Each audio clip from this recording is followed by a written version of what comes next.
Hello, everybody, and welcome back to the Superior Adventurers Guild. My name is Dave, your humble host for a very special two-shot that we will be diving into in just a couple minutes with our good friend Shiv at the helm. Shiv, thanks, first of all, for joining us and putting this game together. Super excited. Thanks to all the players who are going to introduce themselves in just a couple minutes for being here on a Saturday morning. Very excited to play in Fairward Falls and see what happens. A couple of quick announcements, folks.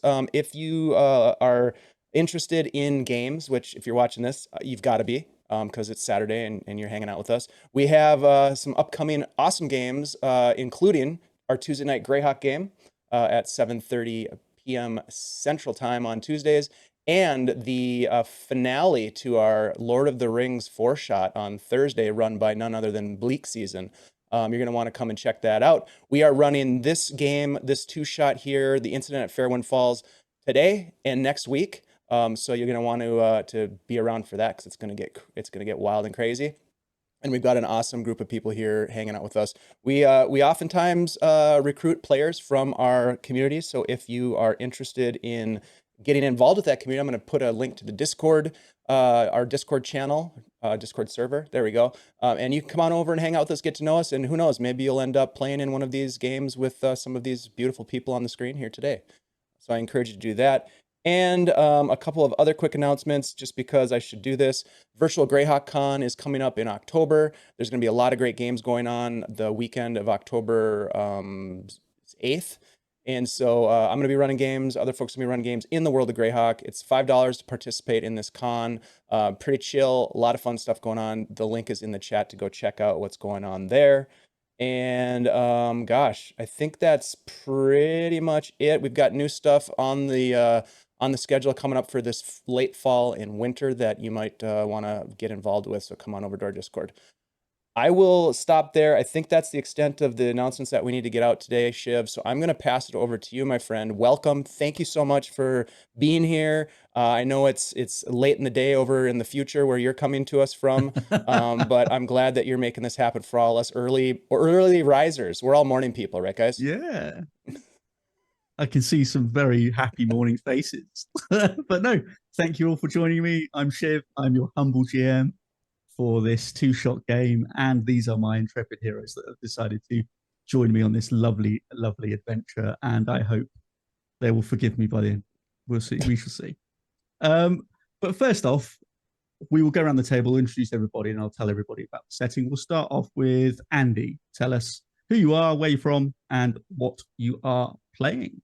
Or who you are playing. Hey, what's up, everybody? My name is Andy, also known as Andy G3D here on Twitch and over on our Discord server. Today, I will be playing Yago Moonforge. He is a level 5 mountain dwarf, rune knight. Yeah, so just really excited to get at it. You can find me here for the next 2 Saturdays in this game, and then today and next Saturday, and then also on Tuesday, every Tuesday, playing in our Heroes of Greyhawk game. Lovely, thank you for that. Next, we will go to Hooli.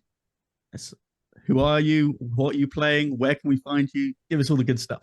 Sure. Hey, friends. Happy Saturday morning.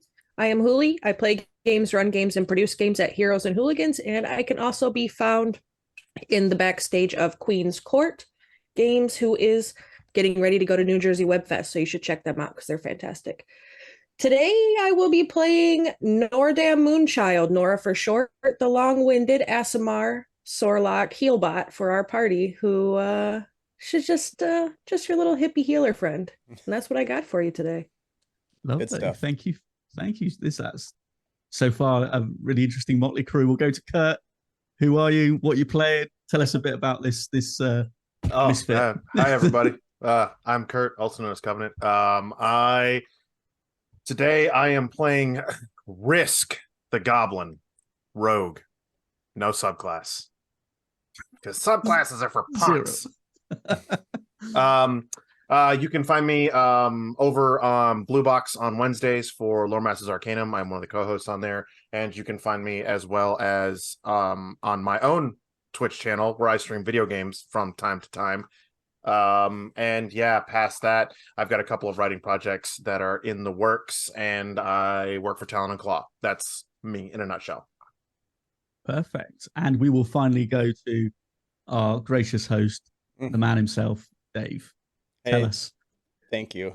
Yeah. Everybody knows me. I'm Dave. Play games, produce games, run games here on Guild Superior with my friends. I love bringing people together to create stories, and all of y'all have given me that opportunity today. So thank you for that. I run a game on Tuesday. It's the Heroes of Greyhawk. We've been playing in the world of Greyhawk for a number of years now, streaming for 3.5 almost, I think, years, and then we run all kinds of one shots and short shots, and I love to produce games for my friends. So that's what's going on today. And I'm happy, Shiv, again, that you're here to run this game for us. So thank you very much. Thank you. Thank you, And everybody. I should say who I'm playing. I'm playing Hayduke. go I for know it. how this works. Yeah. I've done this before. Yeah, I've done this once or twice, and I always still forget. Hayduke is a human. He's an old man. He's blind. He doesn't have any shoes. He has a strange aroma that follows him around. But the real benefits of having him is that he is a barbarian druid, and he can mix it up. But most of the time, he likes to chill out with his Aasimar buddy, and maybe puff a little sweet leaf and just kind of take it all in. You got to play hard and you got to work hard, and that's the balance that we get with Hayduke. Definitely. Maybe. Definitely. Did you say barbarian druid? I did. Does that That's mean you it. can rage in animal form? It does. Wow. That's going to be pretty awesome. We'll see how that plays out. Yeah, we'll see. But yeah, no, thank you for joining me. This is the game we're going to play. This is the Incident at Fairward Falls. Now, you are all adventurers. You're all experienced adventurers, some more than others. Some of the more seasoned veterans in the party have been around a little while. And you are coming off a fresh job. So here we go. Let's get into this. So the days have been tough and the journey's been long. Now the skies have begun to grow darker and the brisk winds of winter are beginning to blow through the whispering peaks of the Summercord Mountains. You have a few horses that you've managed to have on your journeys and a couple of pack mules as you amble along the mountain passes and the high roads. But after the last job, you have few little supplies left. Things haven't gone so well. So tempers have frayed on the road and the atmosphere is a little bit palpable. You all remember the scowling face of the townmaster of Rust Valley still burned in your mind. You took a lucrative job to deal with an infestation of ankets in the mines. But you did your job well. You did it very well, in fact. But when it came to payment, the guy was like, I'm not paying you that much. There was a breakdown in communications, breakdown in negotiations, and you got stiff. Unfortunately, the money was not paid, and you worked for the guild, and that is a big, big problem. So now you're having to report back to your guild contract, the gnome, all in Glitterfrost, about the disagreement, and you're going to have to deal with the fallout because this has happened once before and it caused a lot of problems. So unfortunately, you're on the road, money's tight, supplies are short, and maybe, this is for you to decide, you might have been at each other's throats a little bit with disagreements about where to go, what to do, and how it happens. But some of you know that the nearest settlement is a place called Fairward Falls, a cozy gem of a tiny valley town hidden amongst the peaks and the mountaintops. The natural, rejuvenating hot springs that this place provides, and the water that it's built upon, bring a nice bit of peace and serenity for long travelers and merchants alike. It's late autumn, so there's a little bit of snowfall has begun to fall. Any trees you see have begun to change from like the greens to the yellow to the browns, have that nice little crunch to them as you're going along. And the air is quite sharp, so you can see your breath as you talk and go along the road. As you round the steep bend and you drive your tired horses up this road, you see a roughly created gate of wood.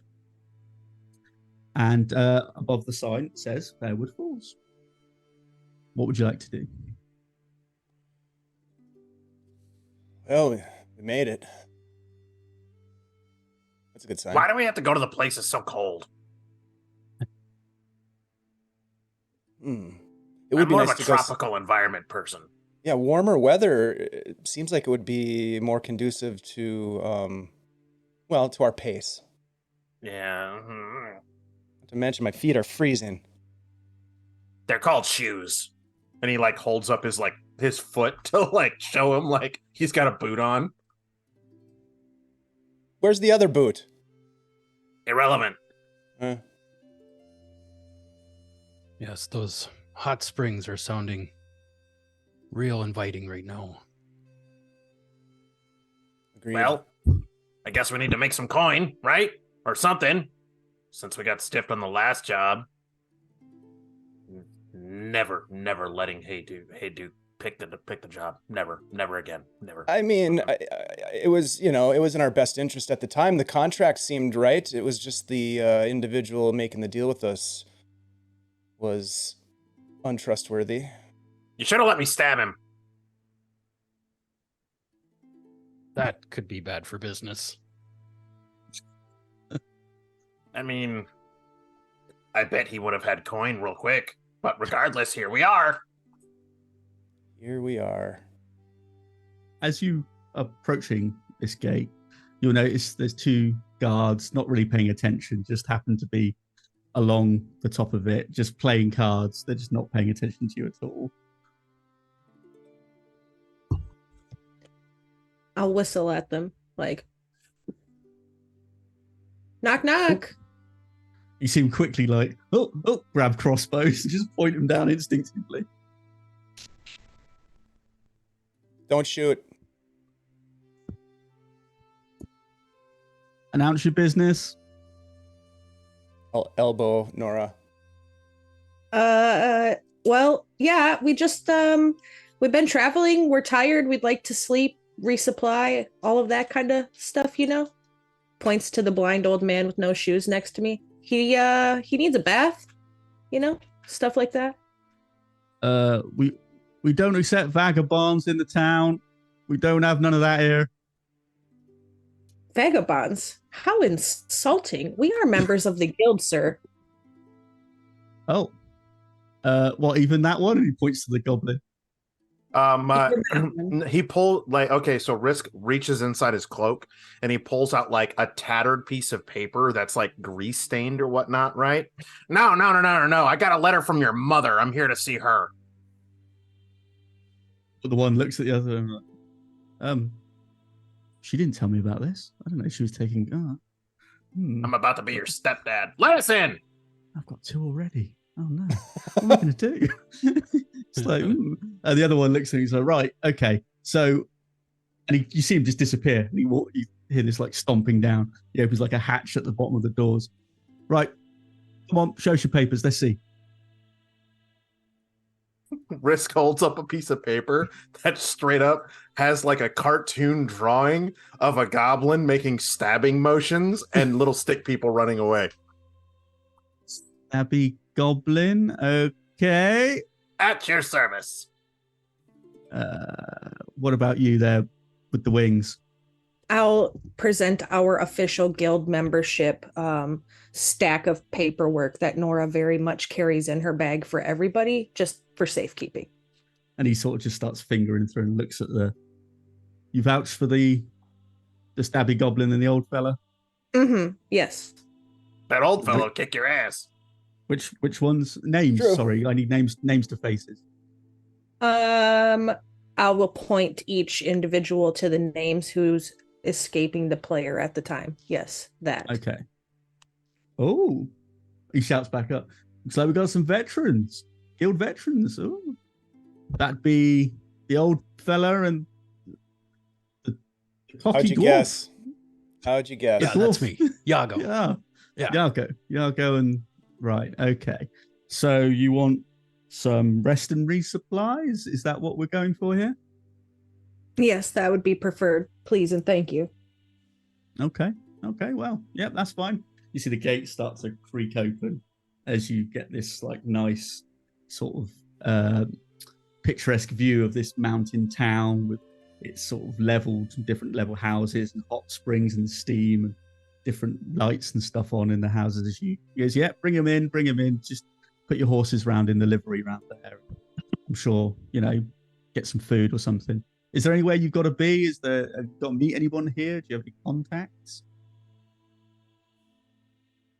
I didn't think we had any contacts, but apparently Risk has a fiance and future children here, so we might meet them. Yeah, that's true. No, we know somebody. Who is it? Okay. Tavern. Who? What's The tavern. the tavern? The tavern. What's his name? What? You mean Norbert at the tavern? That's the one. Yeah, Norby. Yeah, okay. He carries he likes to carry a big box on his back from time to time. Yeah, that guy. All right. Well, yeah, come on in. I mean, enjoy the town and just don't make any mess or cause any fuss, because otherwise me and the big guy, and you see the guy that stood up on the top of the gate, he looks from a distance about 5 foot nothing, but he's like stand up there. Me and the big guy will have to sort you out, and then we'll throw you out of town. Noted. So come on in. So are you going to go in? You going to go into the town? I hope Oh so. yeah. Oh, yeah. I'll just kind of, as an aside, as we're walking through the gate, I'll just be like, Yeah. apparently our reputation has not preceded us here, because we do tend to leave places in quite a mess. So I think that bodes well. They haven't heard They're of us. going to be real upset when half the town is burning. But that's neither here nor there. Problem will be solved. Telling you, that rat was a real nuisance. Anyway. I'm sure it'll be fine. So as you're coming into the town, you notice that it's sort of mid-evening. It's getting a bit quiet. There's people just like lighting little fires, and the old marshmallows in the open sort of fire. It's just a general lovely, nice feeling. And you come up to the livery. And do you hand over your horses? We have horses? We've had horses the only a whole couple. time. You literally didn't see these horses right here? I'm the blind one. No, I didn't. I really didn't. Probably because I don't ride horses. I can't touch the ground. So as you come up to the livery, you see like a small man come out, sort of like horseshoe-shaped hair, some long mustache. He comes out and he's like, greetings, hello everybody. I assume you're here for how long are you here for? How long do you want your horses looked after? How long are we going to be here for? Many days as we need to, question mark? 2 at the most, I guess. 2? Okay. Are you a party? Are you individuals? I mean, I'm just, what's the score here? I mean, I wouldn't really call us a party. We're kind of boring in most cases. If we're really, I mean, that's just a fact. We're just here for the marshmallows and maybe some hot chocolate and wanton murder and destruction. Your average day. Oh, we don't want any of that here. We're just a nice, peaceful town. Just want no trouble. If I had a silver for every time somebody told me that, right? I'd have a lot of silver, and that says something. Okay. So, I mean, right, let's work out. So you've got a couple of horses. There's 4 of you, a couple of days. Should we just 5 silver? That would be all right. And Okay. if we stay longer or less, I will we'll manage the difference from there. Yeah, I mean, we can negotiate. Well, I mean, we're pretty good. My name's Davin. So if you need any problems, anything you need for your horses or your mounts or anything like that, you come speak to Davin at the livery and we'll sort you out. I'm always happy to negotiate a price. Risk like leans into Nora. How many's 5? This many. She'll hold up all the fingers on one hand and her thumb. He only has 4 fingers, right? So he's like, oh yeah, okay, all right, Yeah. there we go. Yeah. Yeah. And he like starts ruffling around in his bag and puts them out and just like, yeah. Thanks. He sort of takes the silver and he just looks at it. And you see him just pick one up and just bites it and then goes, okay, this is all good, and puts it in his little pouch. So are you heading anywhere in town? Anything you need to see? No, here, there, everywhere. No Hot itinerary. Springs. Just Hot where we Springs land. would be nice. Yeah, Hot Springs. Hot Springs. Oh, okay. Just tourism? Just tourists? Just want to hang out, passing through? Well, as adventurers, we, okay. adventure, and when we do so, sometimes the Oh. old bones get a little sore. The You're body adventurers. needs a little bit of a rejuvenation, if you will. And well, I've found that one of the main reasons why Fairwind Falls is even on our map, do we have a map, is because of the hot springs. So I personally would love Oh. to soak this in the springs. So you've okay, you've heard of the hot. Wow, okay. Well, so you said you were adventurers, so you must be guild members too, right? Absolutely. Yeah. Yeah, we're with the guild. Okay. And he counts 2 silver and gives 2 silver back. Discount. Oh, good to know. I mean, Real are there good. are there a lot of non-union workers that come through here or something? Non-union adventurers or what? Like, I mean, well, this is what if they do, they're getting charged pretty high price. But because you're guild members, we got a good discount going on. The whole town's kind of guild affiliated, so it's all cool. It's all good. It's all good. So if you want somewhere to sleep, try the Black Buck Tavern. That's down that way, and he points down the sort of dirt road. Yeah, they'll probably have some beds and all sorts of stuff for you. Perfect. Any other guild members currently in town? No, we haven't had any come in for a while. I mean, it's probably 6 or 7 weeks since the last one. So, you guys, it's pretty good to see you. We love adventurers here. You do the stuff. You put your life on the line for us, normal And folk, and Spend our coin. yeah. Well, I mean, a town's got to survive. We're not going to just give it for free, right? You know how this works. I mean, you guys, I hear you adventurers, you get paid quite well, and it's kind of a done thing. You pay for staying, feed, food, bed, and all that sort of kind of thing. I mean, unless I mean, we've only heard of 1 or 2 incidents where maybe things haven't gone quite right with the contracts and stuff. I mean, that hasn't happened to you guys, right? Doubtful. Not that often. Okay. Has been I mean, known to happen though. Yeah. I mean, I don't want to pry on your business. Obviously, it's your business is your business, but that's cool. Yeah, the tavern up that way. Do you want me to send a runner ahead? Tell him you're on your way, and I can send some guys to take your bags and stuff if you like. That'd be nice. Yeah, sure. no. Yeah. Like, Risk very much like pulls his pack like strapped tighter, like mine. Oh, okay. So the rest of you, okay? The rest of you are fine for that? Yeah, you can have all my bags but this one. I'll keep that special pouch of sweet leaf on my person. Oh, okay.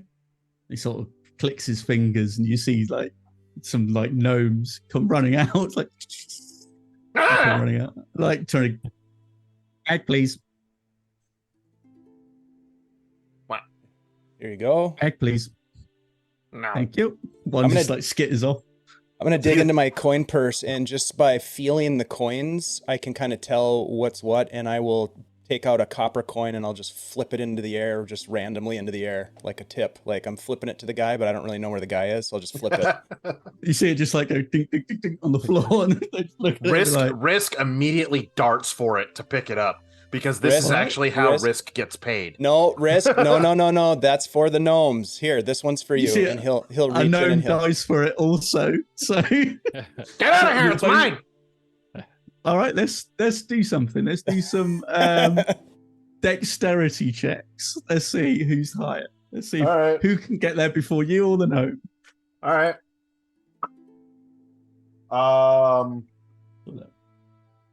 Well, that's a natural 1 on the die, so I'm betting that the gnome Yeah. gets there before I do. As you dive for it, you feel something hit your leg, and you feel off balance as the other gnome just dives for the copper and gets it. And you look up, you see the other gnome just sort of like winks and withdraws his leg just his Risk foot ever so slightly. Risk actively hisses at that gnome. No. Here you go, Risk. And he'll pull out another copper and just ping. And he goes. Another one goes up to Yargo and goes, "Bag, please." Here you go. And he just like picks up, and scurries off with it as well. And then another one comes up to Risk and just like goes to reach for his bag. Just turns around and scurries off with the rest of them. Yeah, so head on up. They'll be waiting for you. The guys will tell them that you're on your way. Enjoy the town, enjoy what we've got. Have a great time. Thank you. I get a sense that this town is gonna be good for us. A little relaxation, maybe waited on a little bit more than usual. Seems like they're a bit, they've been a bit lax for paying customers recently. Why do they have to touch all our stuff? It's just a bit of a courtesy, I think. If Risk pretends to be Bellhop, I could steal so much stuff. Yes, you could. And I could have a horde, a massive horde of things. And a matching boot. So as you're heading towards the tavern, you see like steam rises from the pools and stuff as the night's kind of drawing in. The afternoon's turning into evening tonight.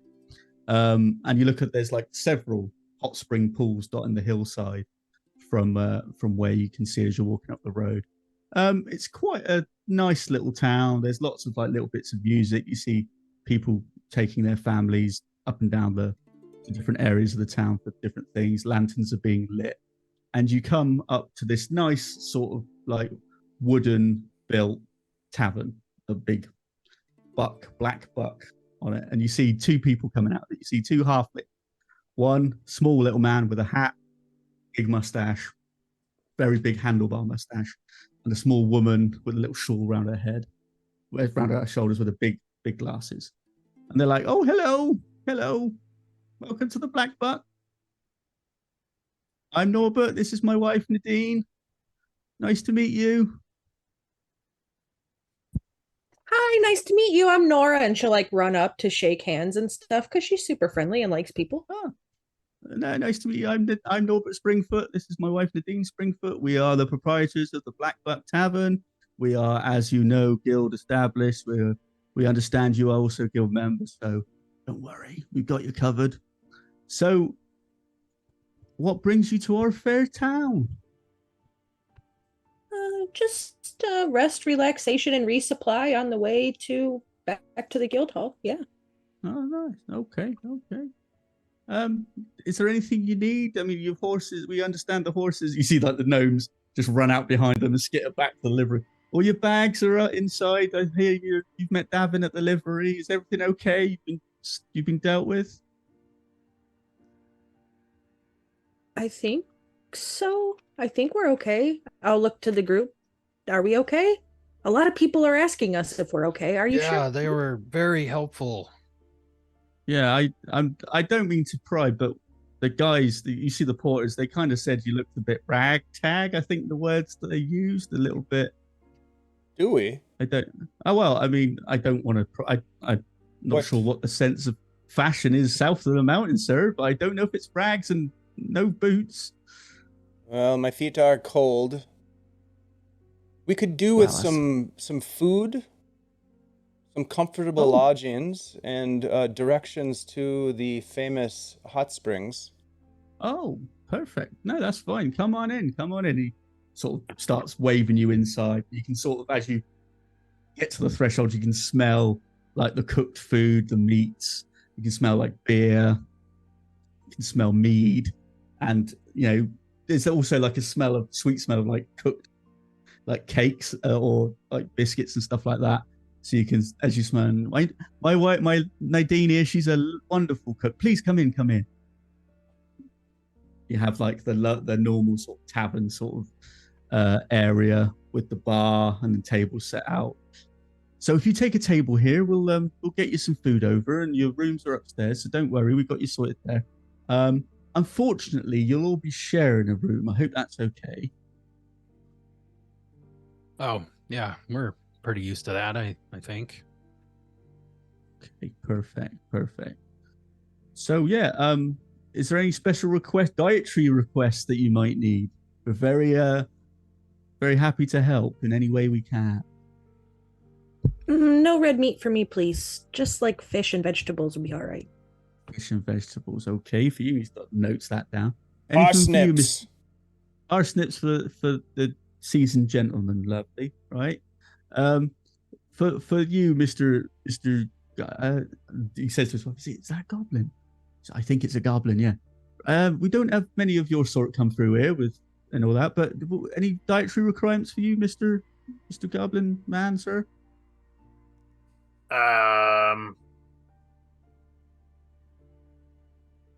Just give me all the marshmallows.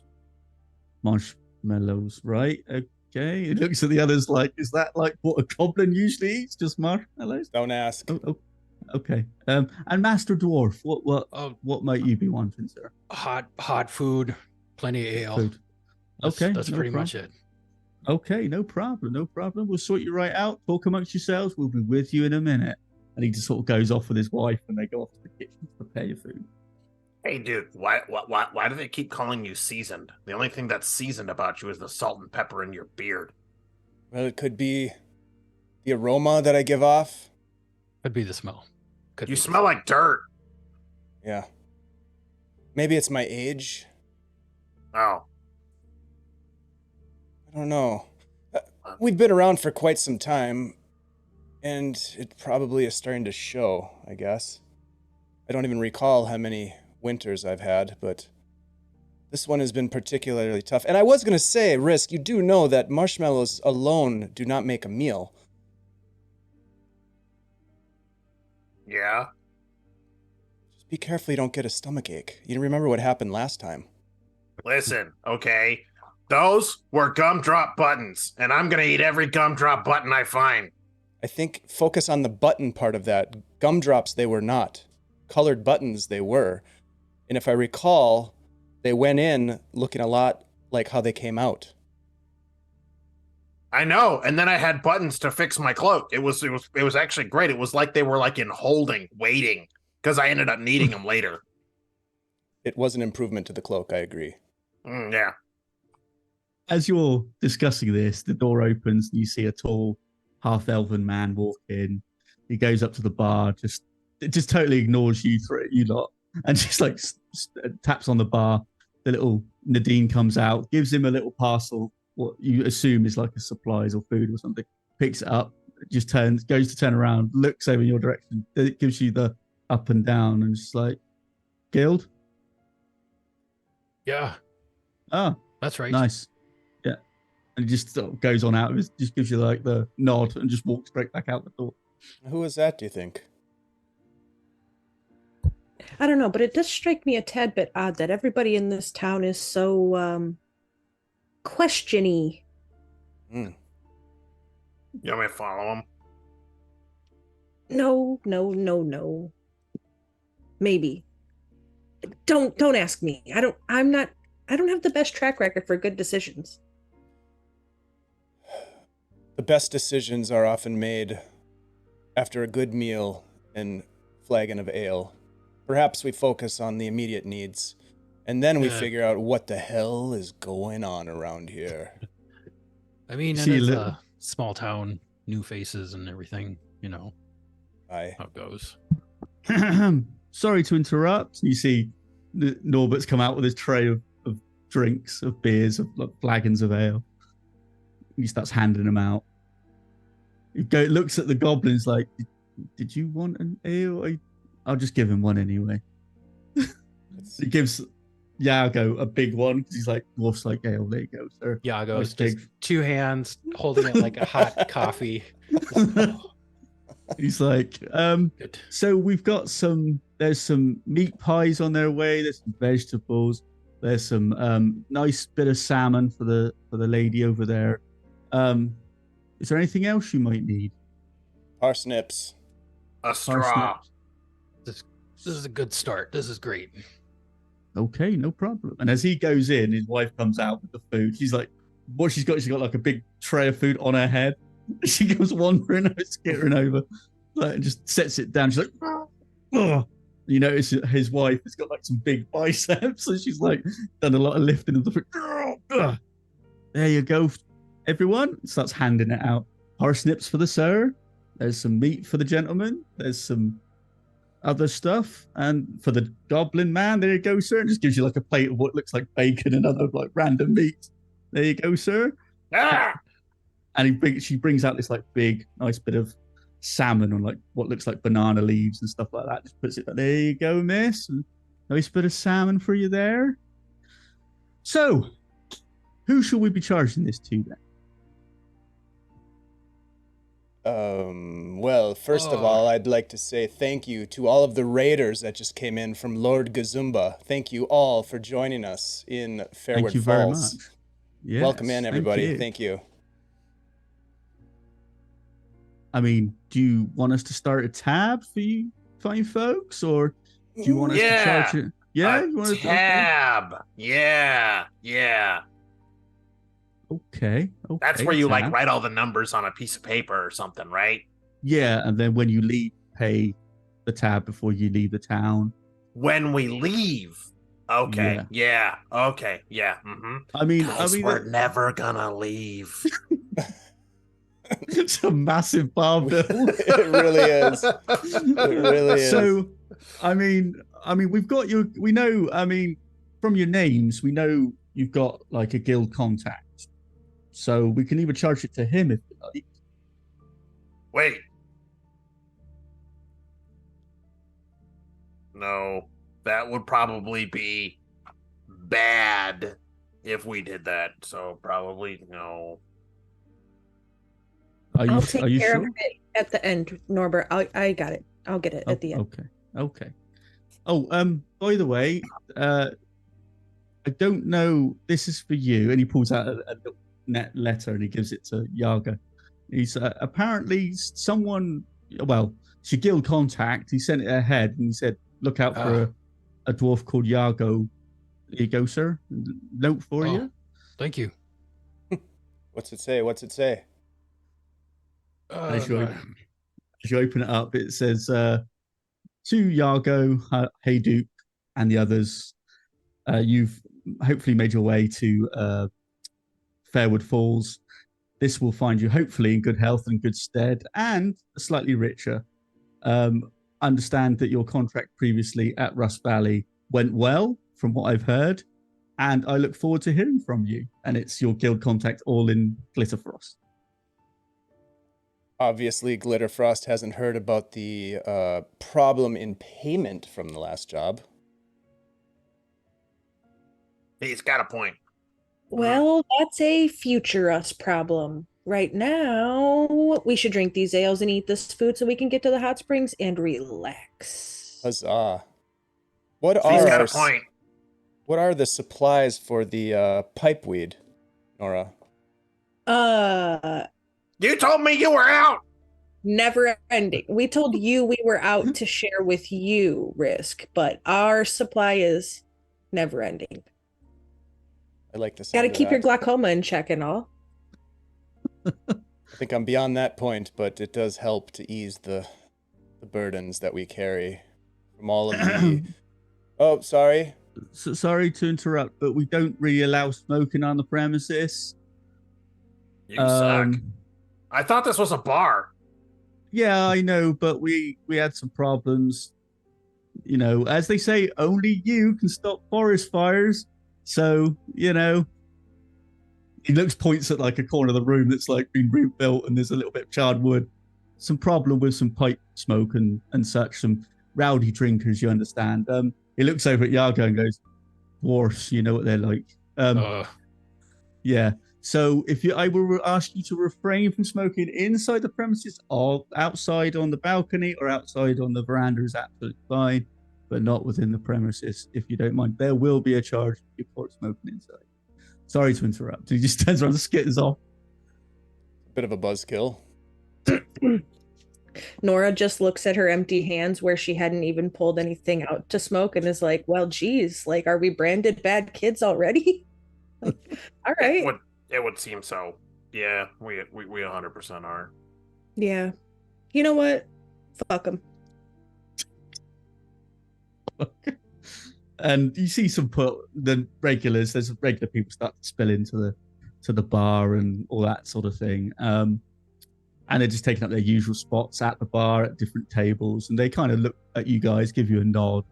Nothing too sort of suspicious. They kind of seem quite friendly enough. Just friendly townsfolk. Like, oh, nice, new faces, cool, and all that sort of thing. And you see Nadine comes out, and she's like, "Is everything okay with your food, everybody? Is everything okay?"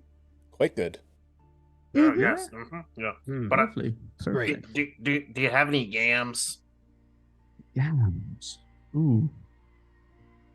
I don't think we do. I think the kitchen has run out. But Damn. next time you're coming through, we can try and see if we can have some ready for you, sir. Okay. Fine. Where do you get most of your produce around here so far out in the mountains? Oh, we get it shipped from south. Past the mountains, you know, well, we kind of have a deal with both sides, with, you know, north and the south. We get the cattle, the meat and all that from the south, and from the north is the fish and all that sort of stuff. It seems to be working quite well. Yeah, except you're out of yams. Yeah. Well, I don't know, maybe it's just yam season's not been too good this year, I've heard. So I don't know what to tell you.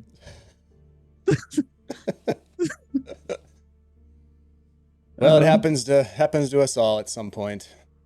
I mean, you look like you've seen some winter, sir. You probably know there's been the great yam depression of The yam blight. 42. Yeah, The yam blight. That was it. You remember it well. Kind I've of eaten my ruined fair everybody's. share of yams.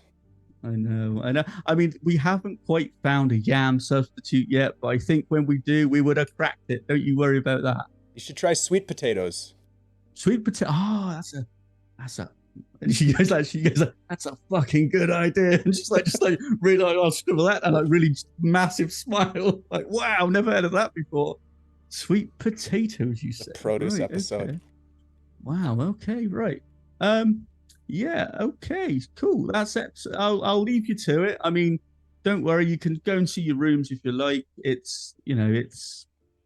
I'm Kind blind, of. but Oh. I look at the others like, oh no, I've made a terrible faux pas. She just It's like okay. starts to cry and just runs off. she crying.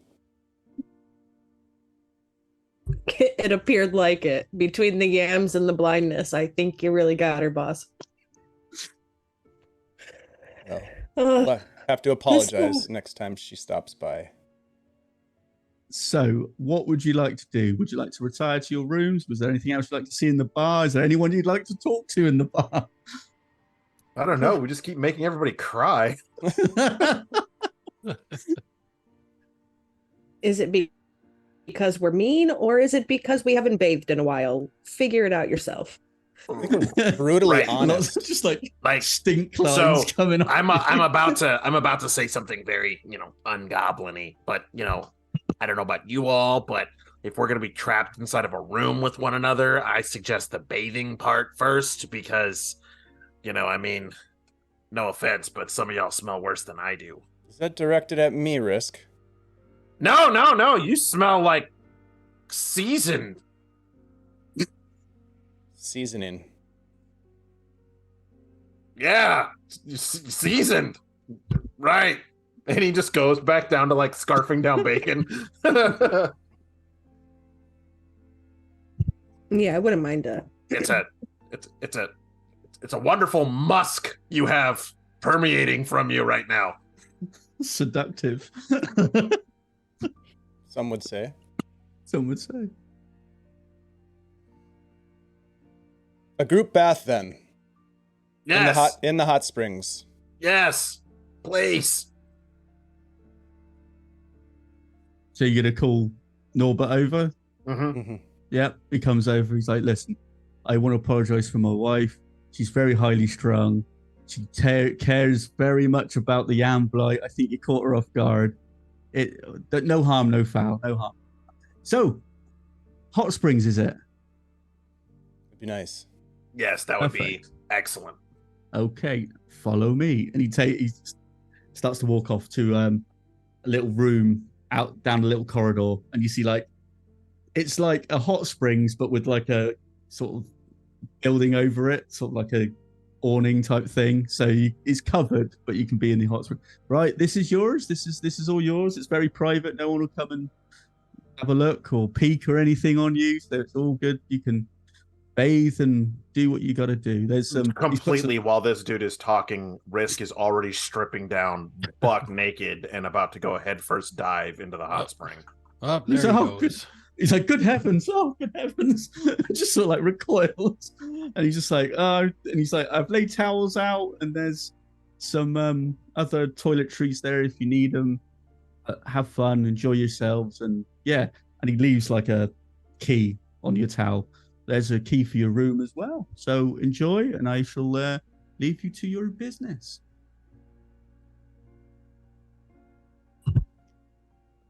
How's the water, Thanks. Risk?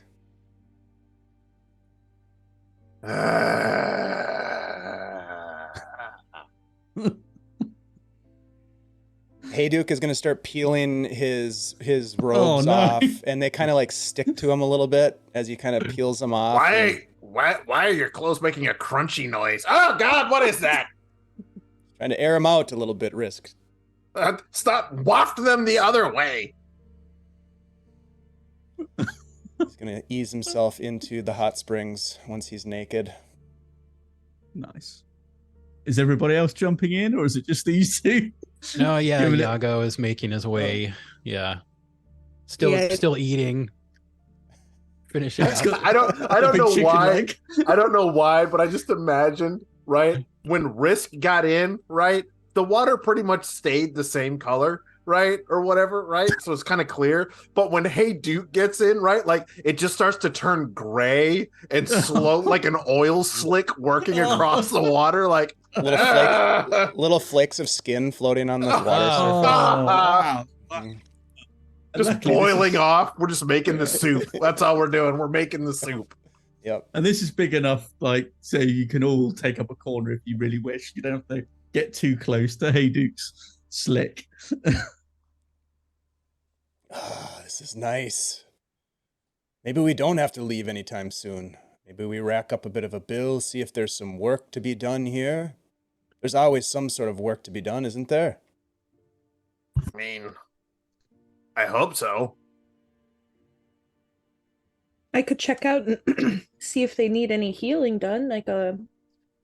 I'm not sure how their supplies, if they're running out of yams, maybe their herbs are low too, and I could offer some help to them while we're here. I could offer a blessing over their food supplies for preservation and good health.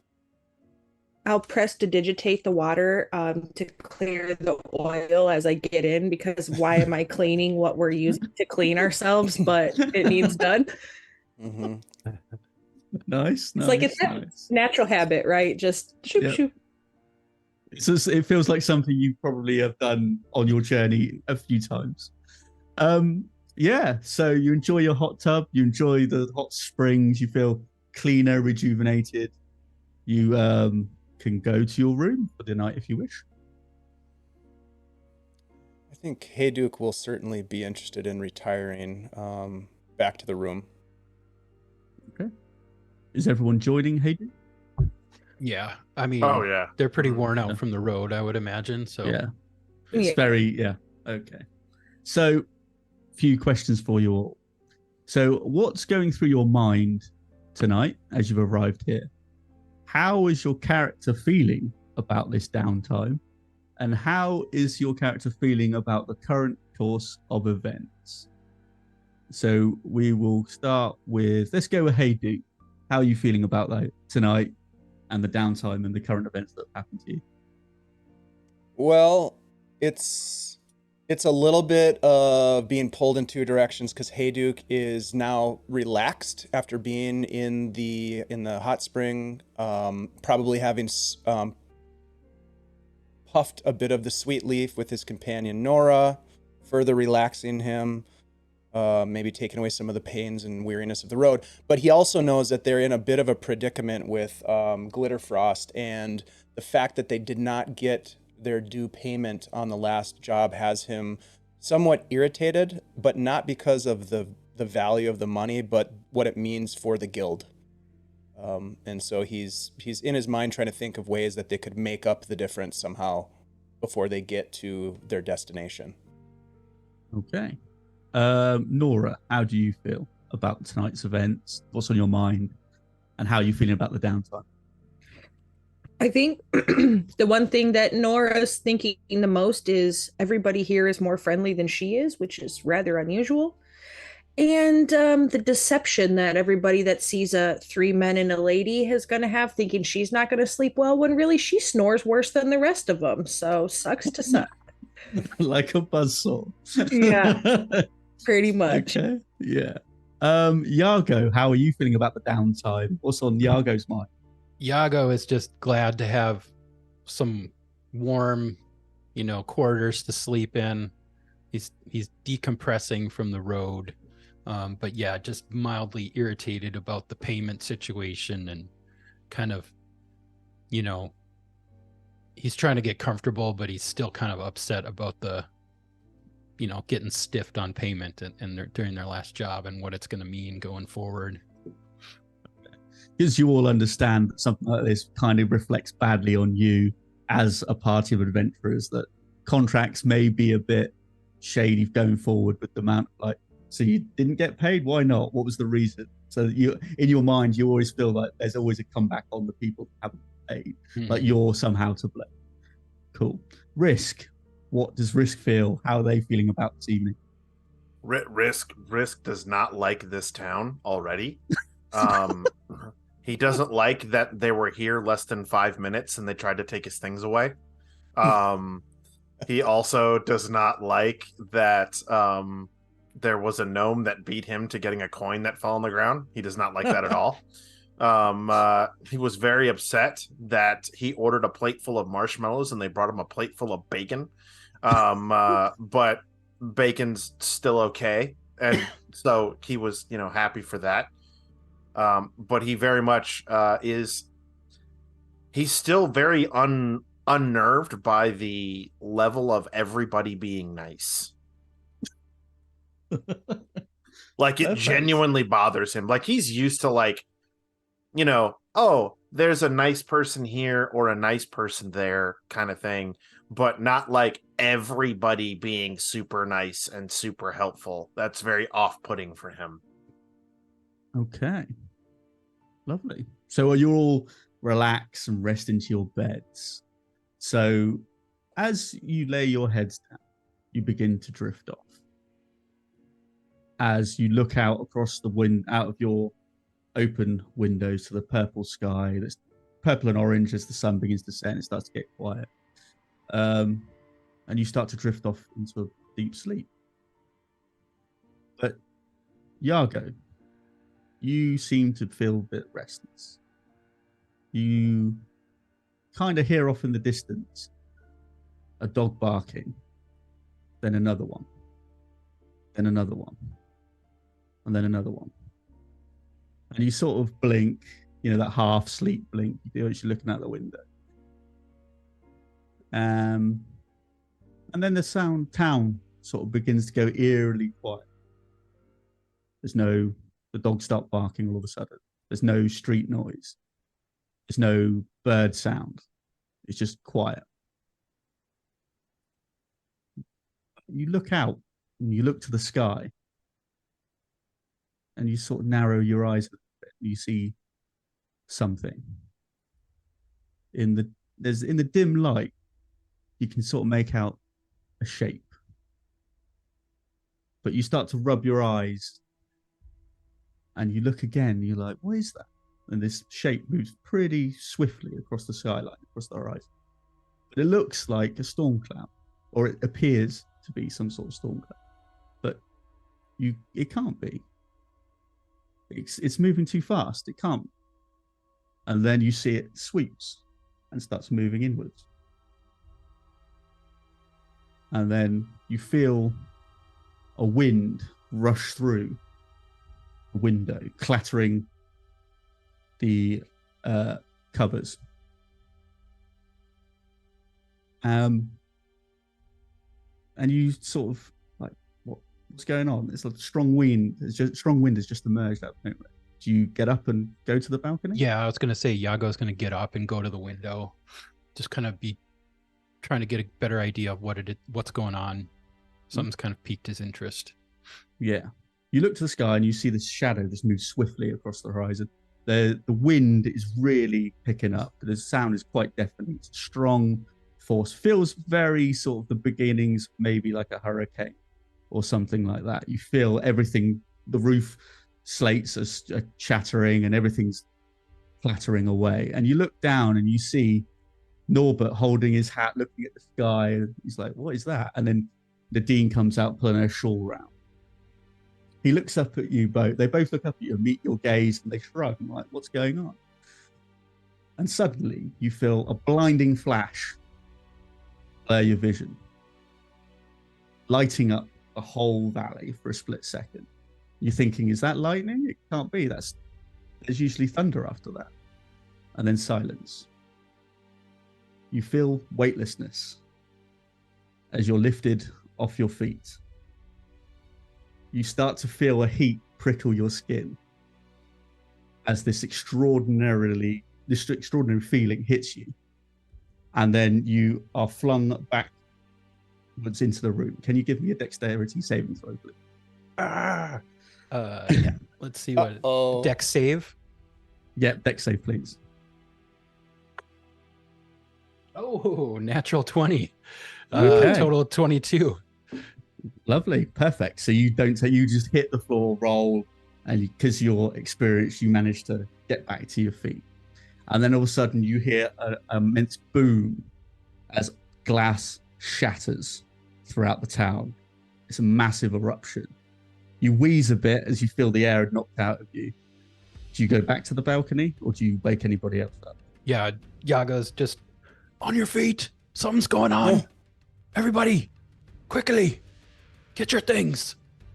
And he's just going to kind of start looking around for his stuff. See, What is it? What? Some big flash. What? Get Do you your go things. to the balcony?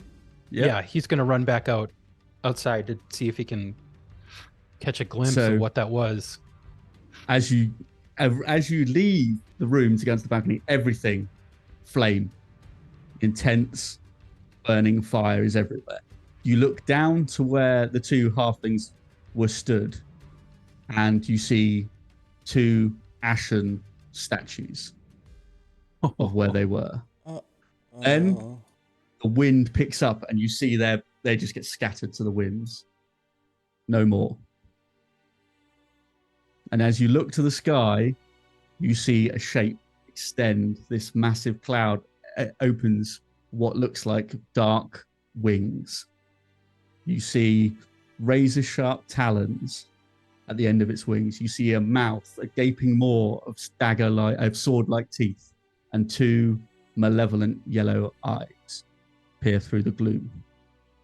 And the malevolent grin peels across its face as it breathes, as you look at this monster with its dark red and black scales, as it starts to take off higher and higher.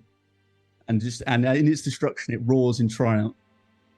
And then in the distance, you can hear the march of armor and stomping feet. A cacophony of draconic voices can be heard in the valley. Because tonight, in Fairward Falls, a dragon attacks. Oh, shit. Dragon!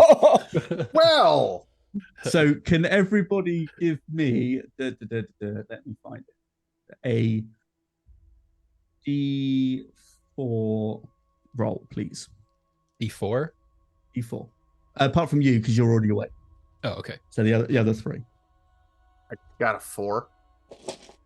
Okay, so you wake up, snap to, and you feel the noise and the heat and everything that's going around. I've got a 3. 3. You also wake up, but you feel glass is shattered across you, so you'll just take 2 points of damage from that. And I rolled a 2. 2. You will also feel, you also take 2 points from the glass and the heat and everything that's just struck you in your bed as you're asleep. A dragon! Good God! I hear the clamor of armor or something as well. What is that? Tell me what you see. And you see Everything's on fire. Not it's my chaos. fault. Everything is chaos. Everything is people just running around in the streets. They're trying to put out fires. You see the dragon. He's just basically doing sweeping runs of just striking stuff and flying off. As you hear this stuff getting these marching feet getting closer and closer. You see fire. There's ash in the air. There's smoke everywhere, and it starts to burn your lungs as you're breathing in. The once calm and peaceful town is now fear and chaos everywhere. The intense heat you can feel as you're out that window. So you probably peel back a bit. You feel that the smoke is stinging your eyes. You can hear bells in the distance of alarm bells, but then all of a sudden you hear an almighty, what sounds like a lightning crack as that is destroyed. The dragon destroys the bell tower that's causing the people, and you hear the sad like doom as it crashes and the tower crumbles. And you all of a sudden hear the noise. You hear a voice above it going, "To their keep! To their keep!" in between the roars as you see somebody waving people towards the keep for safety at the back of the town. We must help the people. We gotta move. Move now. Before everybody leaves the room, Nora will cast aid on the 3 of you. Ooh. So you'll have 5 Nice. temporary hit points to make it from where we are to the keep in case shit goes sideways, which I'm betting it's going to. Yeah, that's a safe bet. Sweet, thank you for So- that. I'm gonna put my hand on Yago's shoulder as kind of a guide to help me get down to the street level. Okay. And as you get down, you come out the tavern door, everything's on fire. You go past the ash, what was left of your 2 hosts. There's nothing, they're gone, long gone. And you start to see people getting pitchforks, spears, whatever they can get to hand, and they're rushing to the gate, as some are going, like trying to wave people to the keep as other people are running towards the gates of the town. So as you right, so as you are running towards the keep, you see a tiefling woman protecting a couple of her children from what looks like a smoke method has appeared, an ash method. It's gone out of nowhere, and she's just like fending it off with this stick, with this broom. It's basically like a pitchfork stroke broom handle that she's kind of cobbled together. What would you like to do? I want to blast him. Yeah. That's what we want to do. Yeah. Okay. Push it away from them so that the guys could probably help pick up kids. I'm not very strong, so picking shit up's not really my forte. That's cool. Anyone else? What else are you willing to just let? Are you going to let Nora deal with this one? There's only one of them, so We only see the one Mephit. We don't see any of the sound of the clamoring armor or any of that yet. Nope. As you're running towards, there's chaos everywhere, so lots of noise. You can make perception checks if you wish. If you want to do that, see what else you might be able to hear. Yeah, I'll make one. Yago's going to do that. Okay. Ugh, not great. Well, 9. Okay. 15 for 15. Hayduk.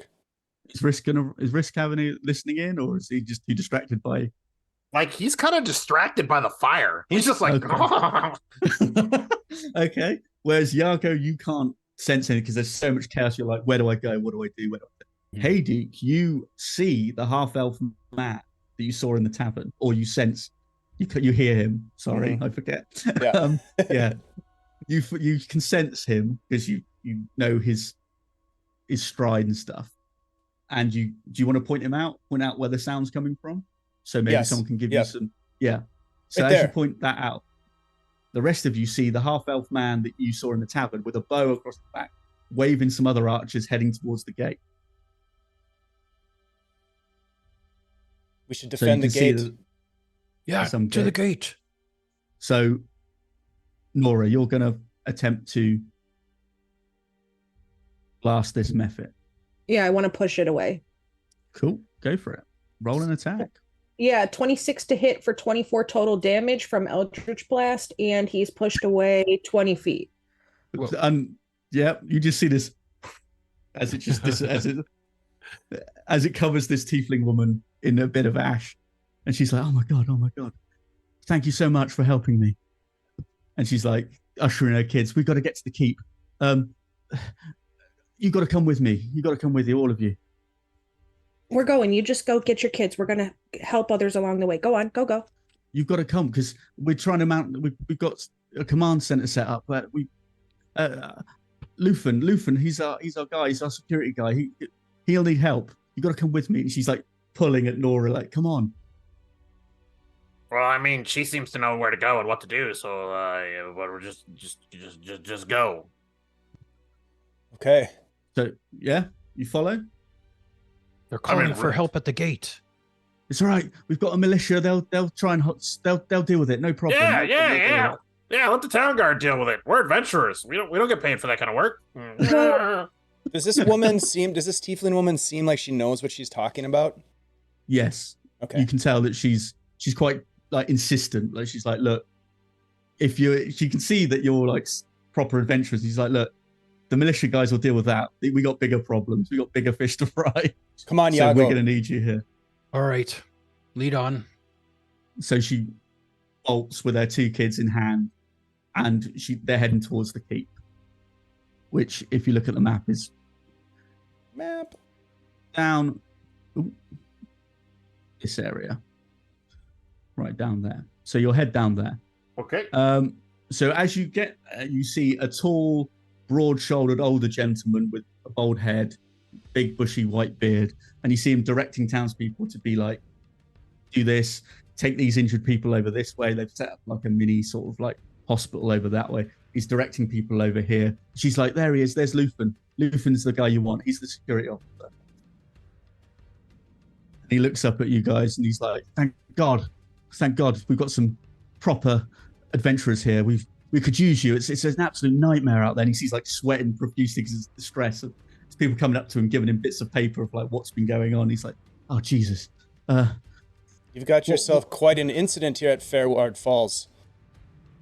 Well, you think? Has this happened before, this sort of attack? No, we don't have dragons. I mean, I've not seen. Have you ever seen a dragon? I haven't seen a fucking dragon in years. Oh, yeah. I mean, no, I'm blind. God damn it. He's just like, oh, like angry with himself. What about the rest of you? Have you ever seen a dragon? Yeah. Not in some time, no. Well, you better come in. As he like waves you into the keep. and he's just like got a map of in his little sort of like little room. He's got a map of the whole town, and you can see he's like put like little markers here or there, and he's just like head in his hands. He's like, I don't know what we're gonna do. I've got reports of there's some sort of like army heading up the pass. I don't know why they're attacking us all of a sudden. I don't know what's going on. Where can we be most helpful? Well, I think there may be a few places. So, and he points at one of them. He goes, the more hot springs, there's like the bigger hot springs that are further down in the town, not the one you use, but there's big sort of like lot of hot springs. He goes, the building has no fortifications, and the people there must get to the keep immediately. There's our healers there. Her name's Beadle. She's taking care of some of the wounded there, but we need her here. There's no way that we can help, because he points over to like this emergency sort of hospital they've got set up. He's like, we need her here. There's no way we can continue with this many wounded. It's unsustainable. And he points to another place. He goes, we've got the mill. We've heard that's on fire. And if that goes, so do all our food stocks. And when winter hits, we are fucked. So we need to save the mill. And then he points to another little fortification. He goes, there's the Sally Port. We've sent our best men. Kudrick and his archers have gone there. If we need to clear that entrance, we've got an exit route out of these mountains. He might be able to help you, but we need him safe as well, because if we need to fall back to the keep and defend this place, he's going to be our best hope. And then he points to another place, and he goes, then we've got the treasury, and goes, that's where all our money's kept. He looks at you like, what? That's our treasury. That's where all the money's kept. If we don't, I mean, I don't know about you guys, but I know that dragons love gold. So if they get that, they do. Then, I will personally ensure that the treasury is kept safe. Yep. So that's what we've got to deal with. We've got several places we've got to figure out. I mean, what do you think? And he looks to you guys. It's like, where do you think you'll be the most help? As he slumps down into his chair, like head in his hands. These people So definitely need our help. This is what we're designed to do. The only question is, where do we go first? The healer, the treasury, the foodstuffs, or the pass? I mean, I recognize that you're, seasoned and all, but I didn't exactly sign on adventuring to go fight a dragon. So, but like, that's just me. Nobody said anything risk about fighting the dragon directly, but perhaps getting people out of harm's way. I think it's probably best that we get to the healer first, because without a healer, it doesn't really matter where else we help anybody, because there's no saving them afterwards anyway. So that's the healer or the food should probably be the priority. Survival. Perhaps in that order. We could use the treasury as a lure to lure the forces away from the other assets we seek to protect. Okay, so so looking at the map real quick. Yeah. Is the treasury this little entrance right here is just over here. Oh, it's that building. Okay, it's not the little one next to it. Okay, No. Okay, because I was looking at that like, well, we could just go hide in the mountain and just wait for the dragon to leave. So, looking at this map, these homes here are all this section here is all on fire. The tower was the bell tower destroyed, which caused the mill is on fire as well. That's the keep where you are. The tavern is where you came out of, and that's the hot springs where the healer is. Okay. Well, none of them are good ideas, but I mean, I guess the healer would probably be priority over the money and the food, but that's just me. I'm saying the money, but that's just or hear me out. We open the treasury and just let the dragon take all of that, and then he'll leave the rest of the town alone. Right? In theory, Yes. In practicality, probably not. No.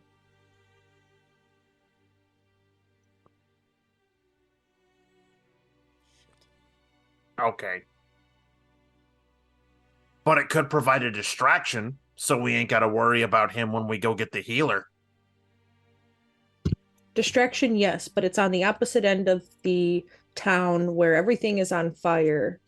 And if we don't get to her fast and first, we could lose her and the others.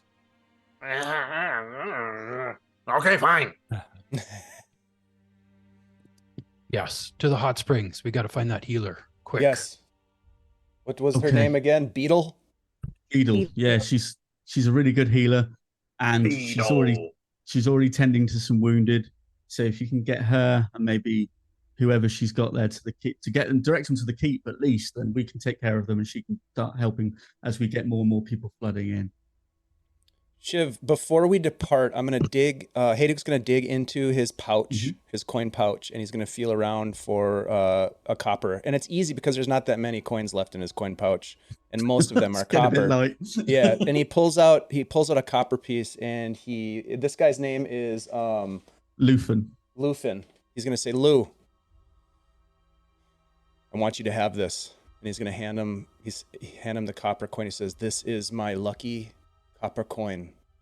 This will protect you and help you make strong and good decisions. Good luck. Oh, he looks at the other one. He's like, okay, just Godspeed and be safe. We might need you to head to other places after that as well. So Well, you're off we gonna head pop slow? then. Yep, off we pop. He's like, wow, this guy's really cheery. The town's just been destroyed, and he's gone, off we pop. Wow. So you're going to head to the hot springs, yeah? Yeah. Cool, perfect. I will move the map over there. Oh, shit. So you will, let me just put your character pieces. You there? Probably a good moment to point out that we're using maps from 2 Minute Tabletop, and they are epic. 2 minute tabletop, all these icons, all these, even the flame effects are from them as well. They're fantastic. This is gonna go well. So you'll start there.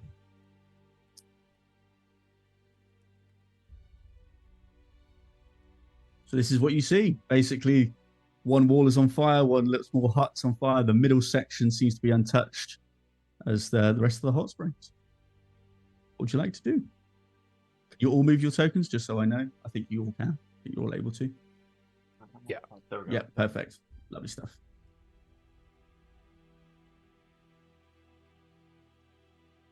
All right. Oh, hang on.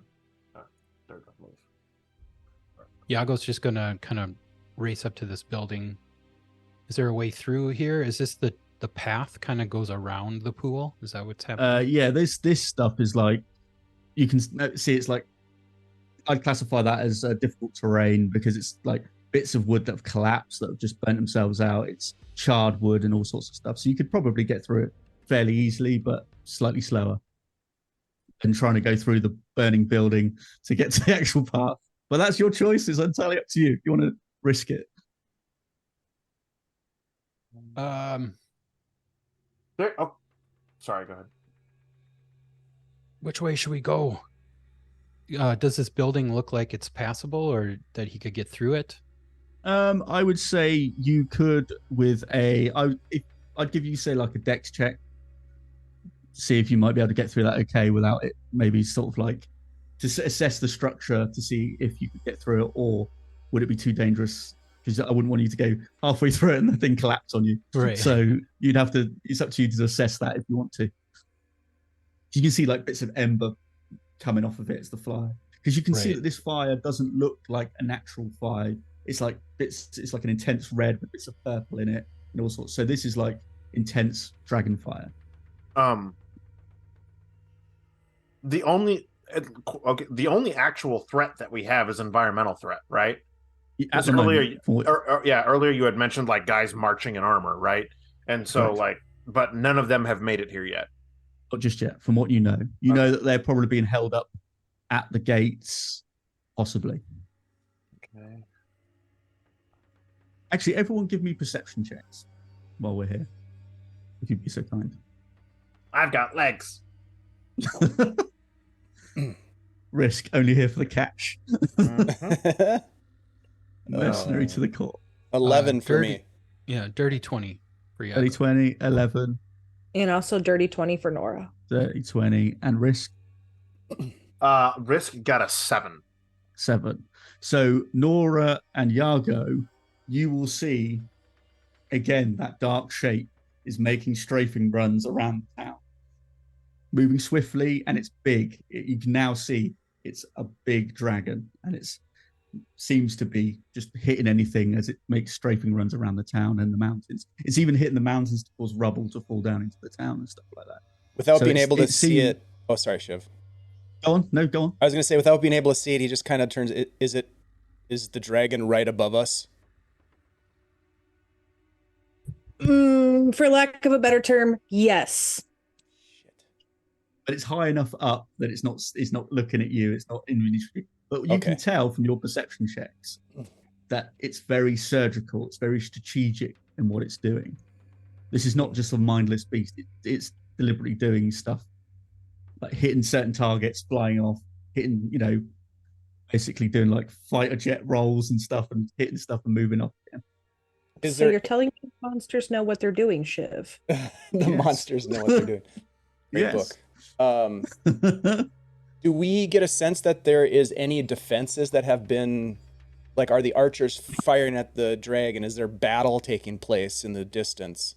I would say that the dragon is probably too high up for them to do anything at the moment. Okay. But you can hear there's some sort of, as you made your way to the hot springs, you can tell that down by the gate there's a bit of fighting, there's stuff going on that you could surmise to be action somehow. Like if they're not broken through the gates yet, they're being held there for as long as possible. Because let's face it, these are just townsfolk with spears, and they're like your average militiamen. They're not well-trained troops or guardsmen of any sort of merit. So they're doing their damnedest. In Right. terms of more local to where we're at on the map conditions, I know Yago was looking at the building. Are we seeing or hearing anybody maybe inside of that building to know whether we should go in or we can just take the difficult terrain and go around? You basically know there's nobody in there. There's nobody Okay. there. It's Yes, basically just it would be like a little sort of room where you'd probably leave anything, like a locker room type scenario. So you Okay. know that no one would be in there, and it's just on fire. So So we can just skirt around it instead. Yeah, Just if take a you little wish. bit slower movement. Yeah. We don't. Sorry, did you just say we don't hear anybody inside the building? not this building here, not this Okay. one here. No, like I say, that's just like what would be usually as you enter the hot springs would be used as like a locker room to put any packs down, any armor and stuff like that, and then you'd move on into the hot springs. So it's kind of like a holding sort of area. Okay. I believe it's time for me to shift. And I'm going to look at Yago and I'm going to cast Long Strider on Yago. Nice. So that will give you 10 feet of extra movement for 1 hour. Oh, nice. And then I am going to shift into a dire wolf. Nice. So that I can be fast, I can see what's going on, and perhaps even people like wounded people or whatever could maybe like be thrown over my back and I could carry them off or something of that nature. Okay. Do you do that thing where you go time to shift like you're a Power Ranger or something? Yep, I go, Tyrannosaurus. yeah, exactly. Yeah, direwolf. Dire wolf. Yeah, okay. Cool. So are you going to attempt to use the difficult terrain there? Or are you going to venture through the burning building to this sort of area here? What would you like? Yeah, Yago's going to go around the building, kind of like down to the south here, Okay. and start making his way along the edge. Okay. Just So keeping an eye out for people, and So if you give me dexterity check there, because that's going to be difficult terrain to get through.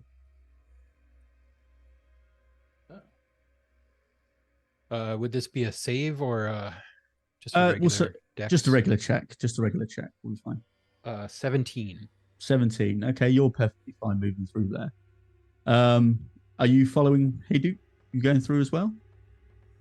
Yes, I'm going to leap out in front as best I can and try to use my senses to find anybody that's in danger. Okay.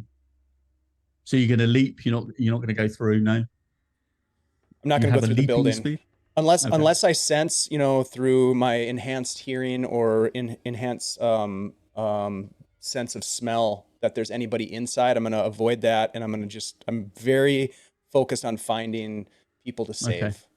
Well, I'll give you. Can you give me perception check? And I'll say with advantage since you're a direwolf, you've got good nose. Okay. Advantage. Nora, can you fly? Oh, that's really good. I can. Dirty 20. Okay, so you sense that there's nobody over here in the building that's on fire, but you can sense in the big building in the middle, you can sense people are there. But you also sense something else is there as well. Oh, something else. Okay. Yeah. Risk quite literally turns to Nora and just goes, uppies.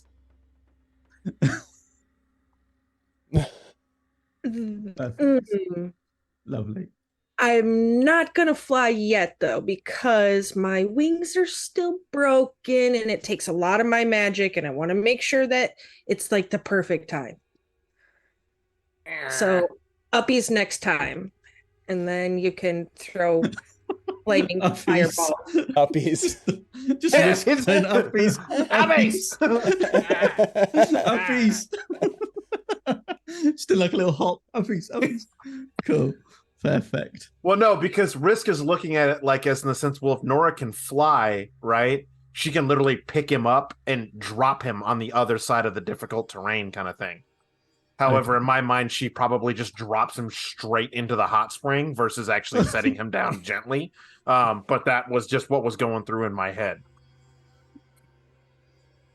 Okay. So we'll go. Okay, so Nora, what are you doing this moment?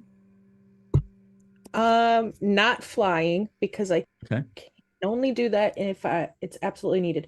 But I'm gonna go through with the terrain with everybody as well to try to get to the other side, and I will assist the goblin. I'll give him a piggyback ride, so it's easier if that's fine. So if you want to give me, let's say Dex, give me a Dex check, but with disadvantage because you're carrying a goblin. Dex at disadvantage. I don't see what could possibly go wrong here at all. We go for a swim. Yeah. Let's see. Dex at disadvantage. We get a big old 5. Oh, 5. no. Okay. So you are hampered by this terrain. You are going to go at half speed through this. And so Risk is on your back. Hey Duke, now in your wolf form, direwolf form, can you give a Dex check, please? Yes. Oh, that's a natural 20. Lovely. We love to see it. So you're like rescue dog picking your way through the stuff. So if you want to move your tokens forward, however far, you guys that passed, you can move, no problems. Nora, you can move at sort of half speed. So we'll place it there. So as you approach, you start to see, boom, on a few methods appear on top of the roof. They're scratching at the roof, they're clawing, they're trying to get in. And you hear from the other side of the building more scratching and clawing going on. And I think that would be a good opportunity to go for a break. Ooh, yeah. Nice. All right. We're going to get into it big time when we get back. I can see this. Ooh. I'm going to die. It's possible. All right. So we'll take a quick 5-minute break. Thanks everybody who's hanging out with us in the chat. Big shout out to Lord Gazumba and the Raiders who hopped in and are hanging out with us. We really appreciate it. It's great to see you all. Lord Gazumba had an awesome show this morning, so it was fun checking that out before I dropped in here. We'll be back in 5 minutes. We'll see you shortly.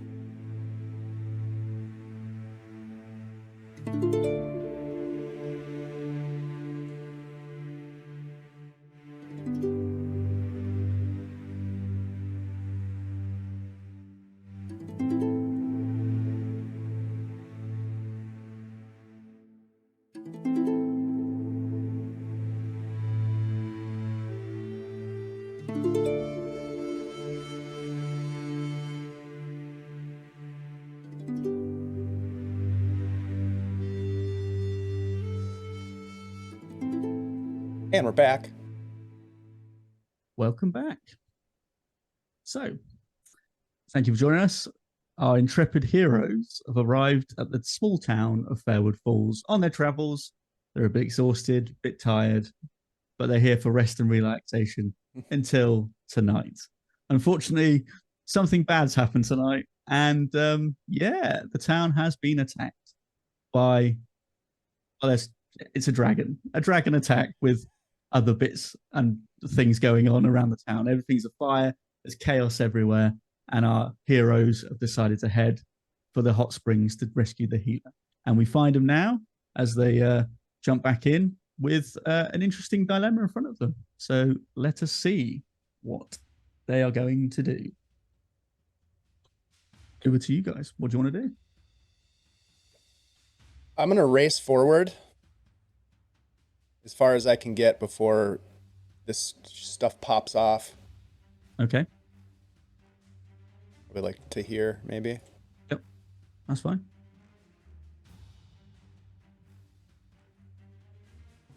Yago's gonna do the same. He's gonna kind of just right behind Hey Duke, racing towards the front, I guess. Okay. And Nora with a goblin strapped to her back, what's she gonna do? I don't have to be strapped to her back. Now I'm gonna put you down because you guys all know I'm really squishy and I like to stay at the back of things and Okay. run in and do run in people things, and that's that. Although Risk is, well, gonna take one. So let's see. I have double check my movement. Okay, so I would like to activate dash, and I will click on the screen again, and so Okay. I can double my movement. And Okay. I would like to possibly make an acrobatics check to get up to here. Do it. Go for it. All right. Nice. It's gonna be 18. I'll say, yeah, you can get up there, no problem. I scramble. Okay. Let me just see, because these things are all distracted, are trying to get into this place. So let me see. Does that one notice you're there? With a 5, it does not. It doesn't see you. It's too engrossed in scrambling up there.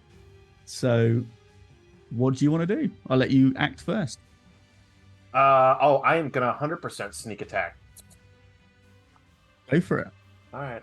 Clickety Roll to clackety. hit. Clickety clackety. Let's make an attackety. All right. Woo. Okay, so that's gonna be a 24 to hit. Ooh. Let me just see. Yes, that more than hits. Alrighty. Boom. For not great, but 17 points of damage as a sneak attack. Okay.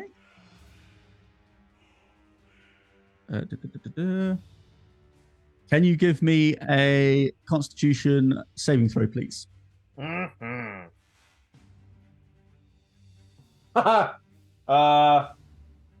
An 8. Okay. This thing explodes as you kill it, but you will also take That tracks.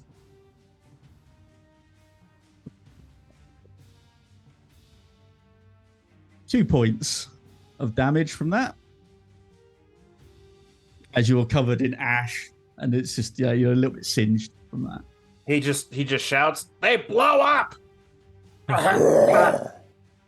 And as you shout that, they all go whoop, and notice that something's there. So can we all roll initiative, please? Yes.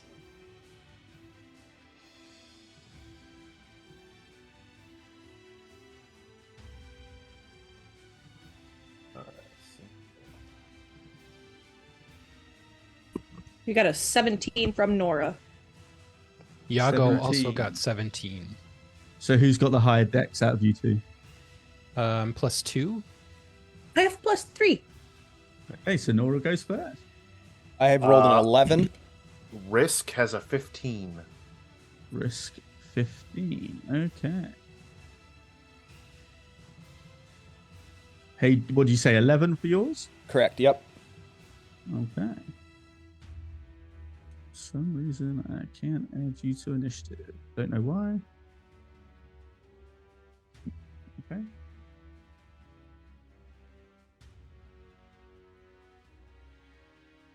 Do that. Right, let me just pop in these as well.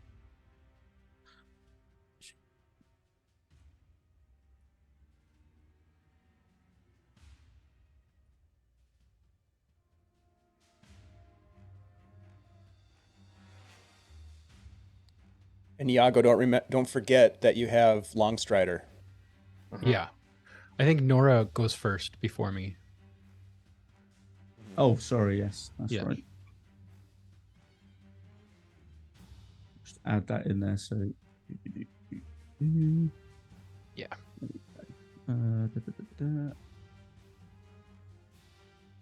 And I can add your token. There we go. So act on the dial. That was 11. Did you say? Yes. Yes. Perfect. Okay. So let's begin. Nora, what do you want to do? You said that the creatures on the roof were alerted to. Okay. So, all right. So they're going to be moving towards my little friend up on the roof first. So I'm going to give him. Well, we're going to see if I'm going to give him some assistance here. Does 17 hit? One of Yes. these? Which one are Okay. you going for? The one closest to Risk. This one? Sure. Yep. If that's the one that's going to be closest. All right. I would say so. Yeah. All right. So he can have 18 damages from Whoa. a guiding bolt. Boom. Gone. You see a puff of ash. Just go pff, on that Okay. guiding bolt. So that is action. Bonus action. That's it. That's all I'm going to do in this moment. Okay. Yago, you're up next. What do you want to do?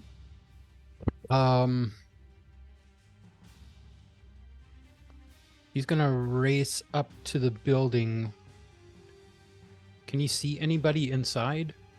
You can, through the window, see like small sort of stretcher beds laid out with wounded people on it, bandaged up and stuff in there. About three people in there. Can he reach the roof right now? I would say it would take you a little bit of effort to do it, but you can try because you're a Yeah, dwarf and you know it's a little bit taller than you are.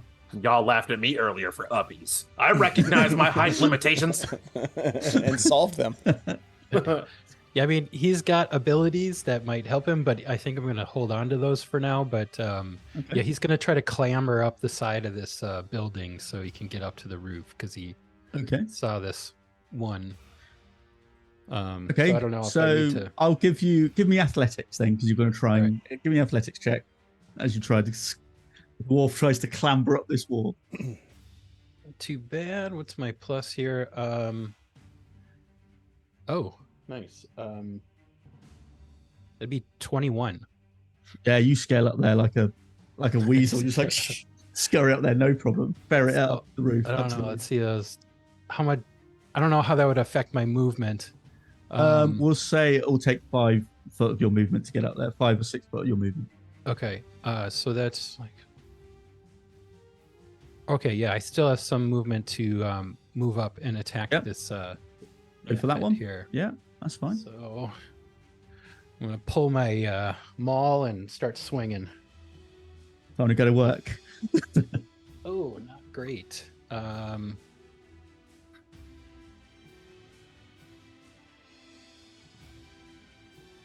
It's my plot. Oh, that's just 12 to hit. 12 will hit. 12 will Oh, hit. it does Yeah. hit. Okay. Yeah.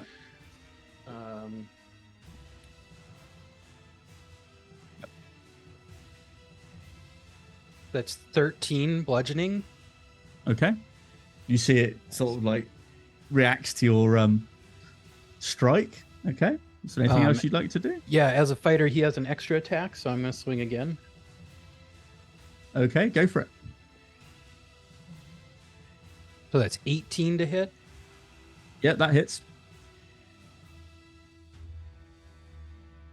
For another 9 bludgeoning. And when he lands, he's got the crusher feat. So when he lands, let me just look it up again real quick. Once per turn, when I hit a creature that deals bludgeoning, I can move it 5 feet away. So with his second one, he's gonna try to push it away from him. Well, Nice. I'll say this, as you hit it and you try to push it away, as it pushes away, it just explodes. Ah! So how far does it push away from you? 5 foot? 5 feet. 5 feet. Okay. Yeah. So you're fine. You don't need to make any save because Wow, you pushed it away nice. from you before it Nice. exploded. So is that all you're gonna do? Yeah, that's his that's everything. Perfect. Risk, you're up. All right, Risk is going to move on over there, and I'm assuming that they're going to be there. Like at this point, they're aware of all of us. Yeah. They've seen some of them, their cohorts be dispatched quite easily so far. So they're like looking at you. He is going to he's just basically going to do a. He's Risk. He is going to basically do a running jump downward stabby attack. We're gonna Okay. go with that, right? Like he's Yep, just gonna be that like, sounds good. It's like, and then Yeah. yeah, okay, love it. Go for it. all right. So he's gonna draw a short sword for this one though. Ooh, okay. And he will clickety clackety make an attackety. All right. Oh, that's not bad. Does a 17 hit? 17 will hit. Yeah. All right, cool. All right, so I'm gonna use my use one of my. Here we go.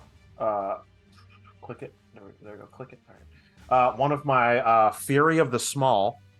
Ooh, okay. Well, actually, hang on. Is this creature technically larger than me? Ooh, how tall is a mephit? That's a good question. Because I'm classified as small. It's an imp-like creature, so I would say probably. Ooh, I don't know. How big's an imp compared to a goblin?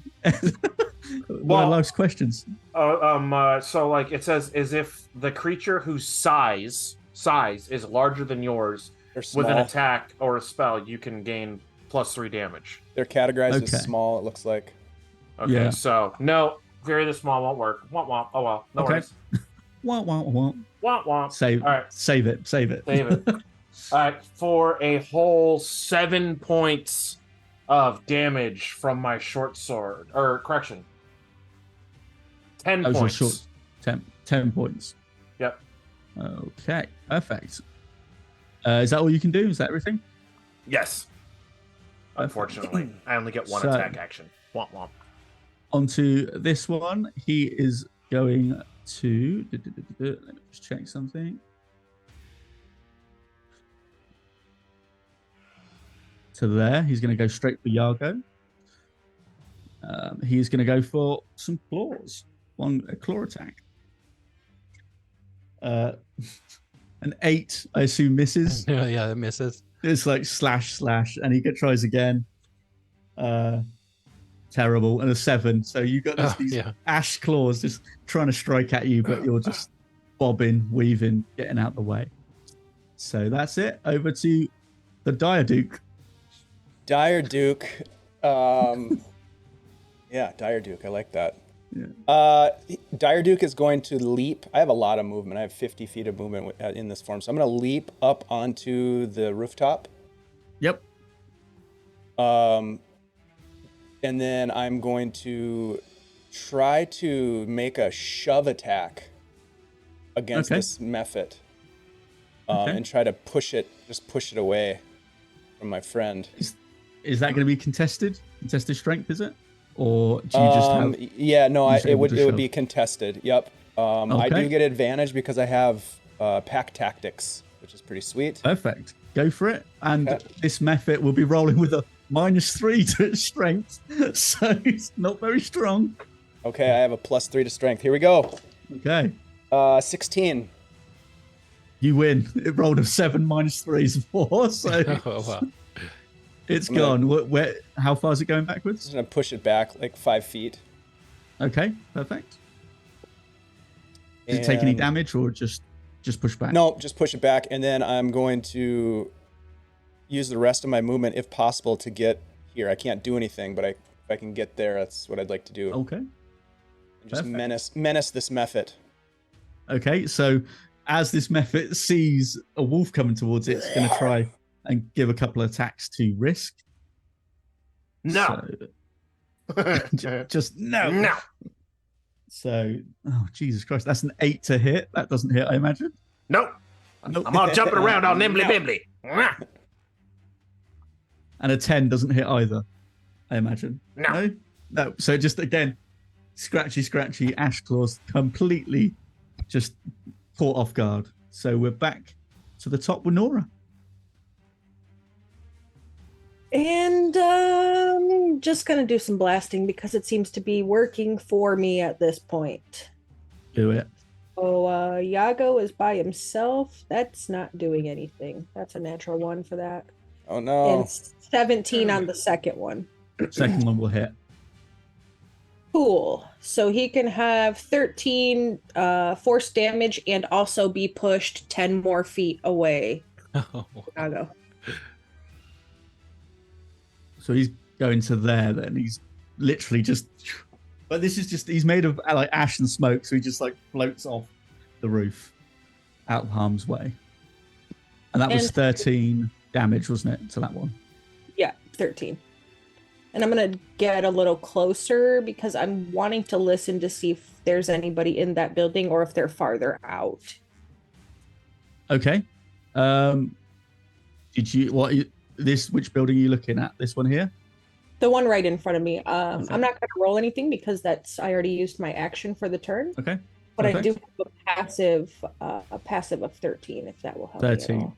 Okay, for a passive of 13, you did hear some sort of like injured people like moaning and like, oh, they like tell that they're badly.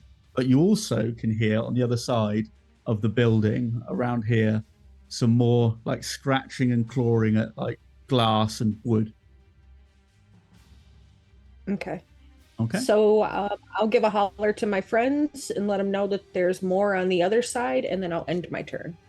Okay. Yago, you're up.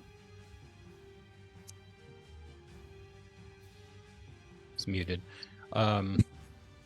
He has no ranged weapons, so now that Mephit's out of his face, he's just gonna run across.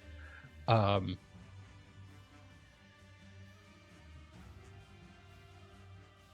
roof Perfect. to this side and kind of like just prepare himself, and he'll take the dodge action, I guess, to kind of just defend himself until something else comes around.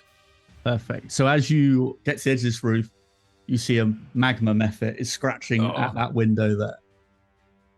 So I will add that to the initiative.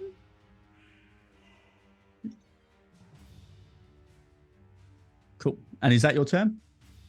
Yeah, that's it. Perfect. Risk. What do you want to do? All right. Risk is. Okay. Risk is he's gonna attempt to go in for the kill. All Go for it. right. Stabby, stabby. Stab, stab. No. Definitely not. No. What was it? What did you roll? 7. No, that misses. No, is that no. is that you got one attack? Yeah, I do. Unfortunately, I do. Risk only has 1 attack action. Okay. No bonuses. No nothing.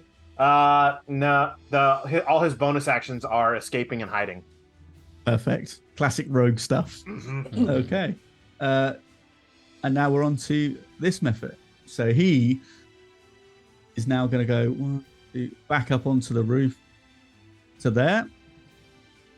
He's going to try and get a couple attacks in on Yago. So that is going to be that's a 15 hit. No, misses. Ooh, Oh. scratch. You feel like it's scratch on your pauldron of your armor. And the next one is it's a 19. That will does That's hit. 19. Yeah. Perfect. So you will take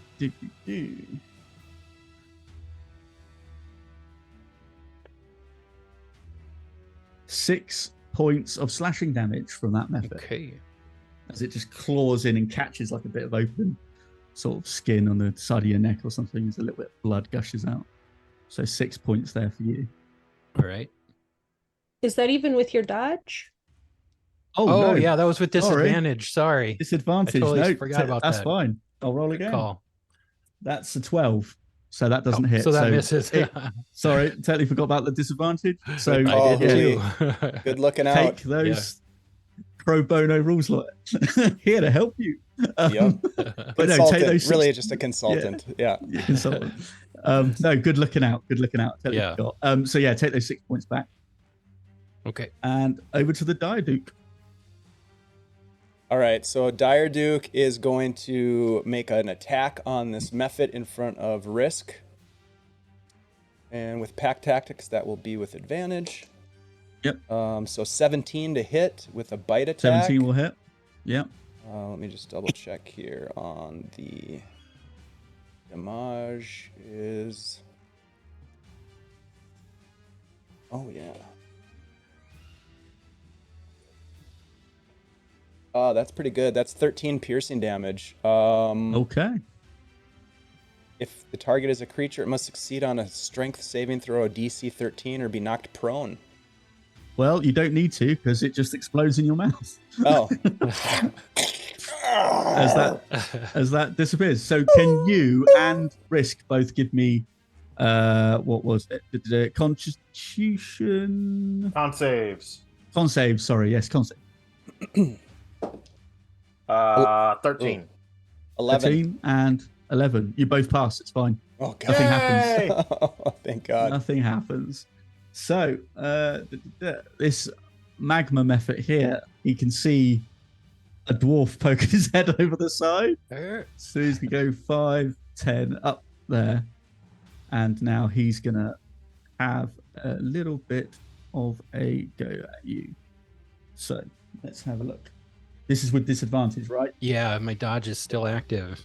Still active. Hey, Shiv, after my bite attack, would I have been able to move? I'll say if you've got any movement left, you can go for it if you like. All right, I would probably move back to where the action is. That's fine. Okay. What's that? Plus 12 would probably miss, I would imagine. Yeah, 12 misses. AC is 17. 17. Okay, let's try again. No, both attack. You see these magma claws just trying to claw at you and just both miss. So we are back to Nora. All right. Cool. Don't fix what isn't broken, right? Right. Precisely. All right. So 27 will hit. I think. Jesus Christ, yeah. Well, Jeez. Whoa. And then 14. Does 14 hit? 14, just you see that explode. So again, Hey Duke and Yago, Constitution saves for me, please. Con save. Oh, I didn't 11 roll. again. Yeah, boss. I just rolled both to hit is all. Oh, did you? Oh, Con okay. saves, Yeah, I've got 2 bolts. So 127, 114. Wait a minute, guys. Yeah, go on. Roll damage. Yeah. I imagine it's going to be dead regardless. It's only got 4 hit points. So, I've got some decent damage. So we're looking at 24 total damage. yeah, that's again. Yeah, make your saves. Make your saves. Jesus. 11 Christ. again. I rolled at 11 again. 11 and Yago. con save was Yep. 21. You're both fine. Okay, so and that's all your turn, is it, Nora? That is action. Yes. You're happy where you are. You don't want to move any closer. I'm gonna bonus action Shield of Faith onto Dire Duke. So you're gonna have a +2 to your AC. Thank you. And yes, I am going to move forward towards the building. Okay. And that will be EOT for me. Okay, nice. Yago, you'll go. All right, he's just gonna pivot around this guy a little bit to here and take a swing with his maul. Go for it.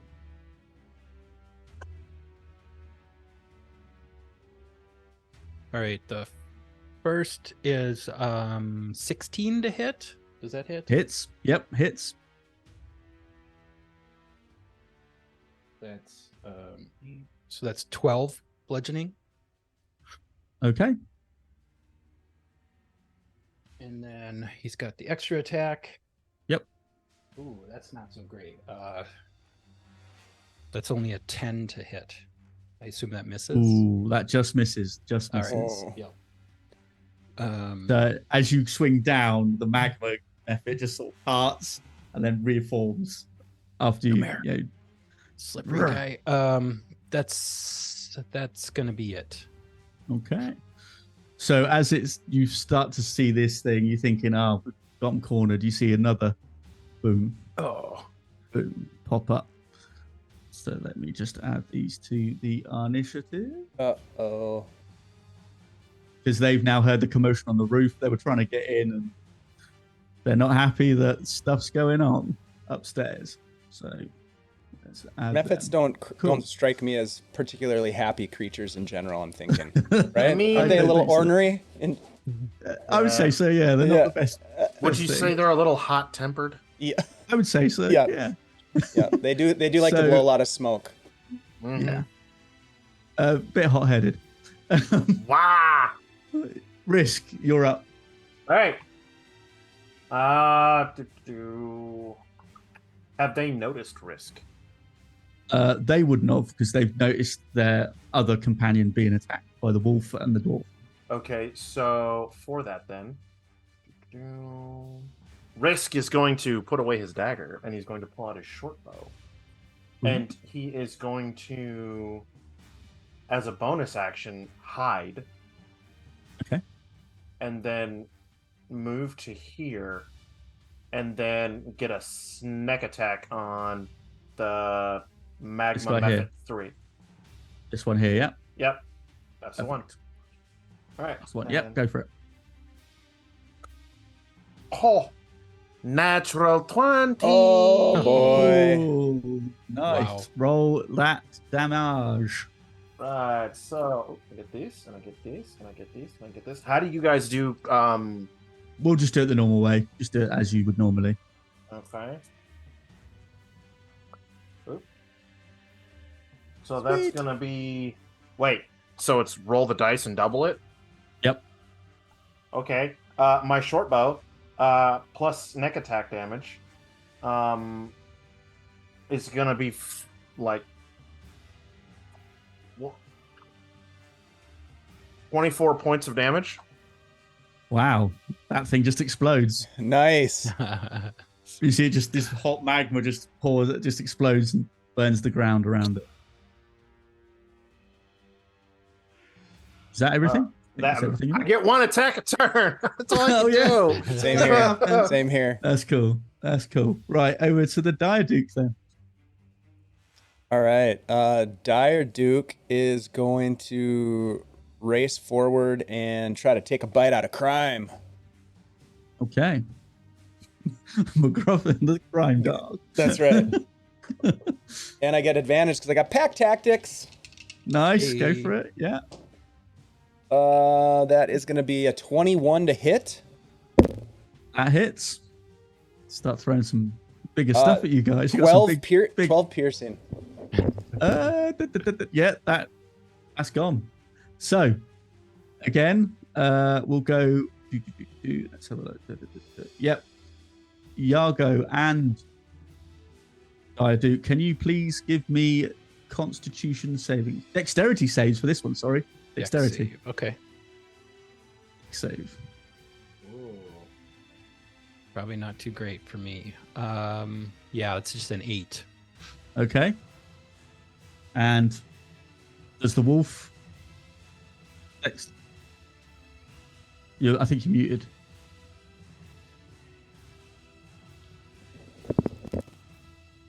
Oh, still can't hear you. Still can't hear you. Weird. Looks like you're mouthing 21. Natural 20. Oh, and Yeah. you're saved. Jeez. Wow. Okay. Now you're back.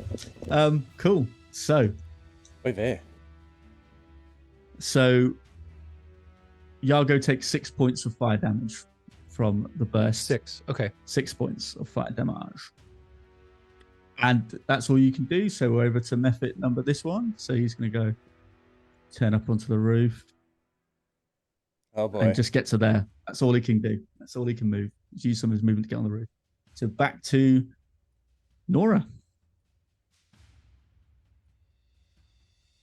Okay, so another one on the roof. Awesome. I love it. I dig it. Let's see. 16 and 11 to hit. Do both of those hit? Let me just check. Wrong thing. 16 and 11 both hit. Yeah. Cool.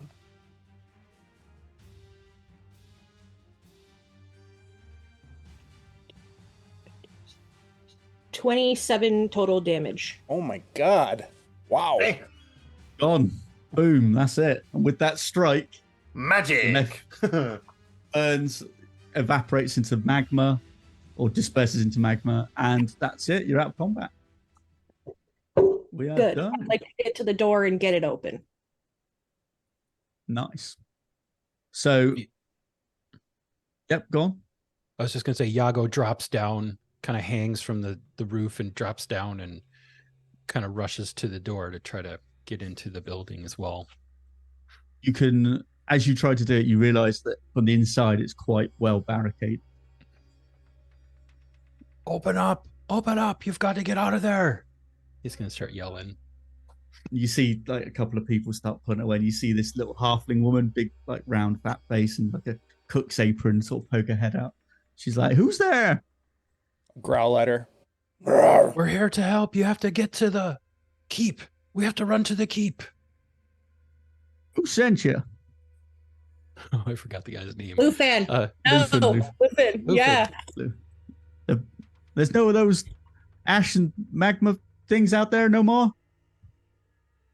No, there's not. And I've got a 20 to persuade her to get her ass out of that building. Okay, that's all I need to know. Start like moving stuff around, and as people start to, they start to realize that it's safe, and there's a couple of people who pick up the wounded and start to ferry them out of the building. As she comes out, waddling out. Thank you so much. We were in a bit of trouble. I wasn't sure we were going to make it. What's going on? Is there anybody in any of the other buildings, or did you get everybody safely into this one? We got as many people as we could into this one. We didn't want to risk it, so we barricaded ourselves in, and hopefully we were going to do whatever we could. But thank you. You turned up at the right time. She goes to hug you because she's just like relieved.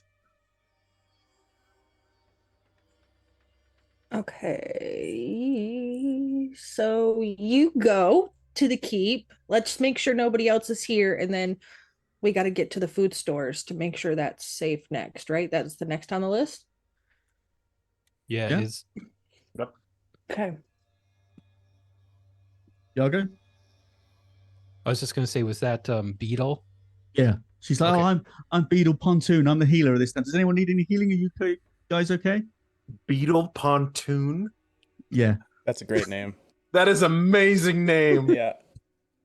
Does anyone need any healing? Are you hurt? I can heal. I'm good.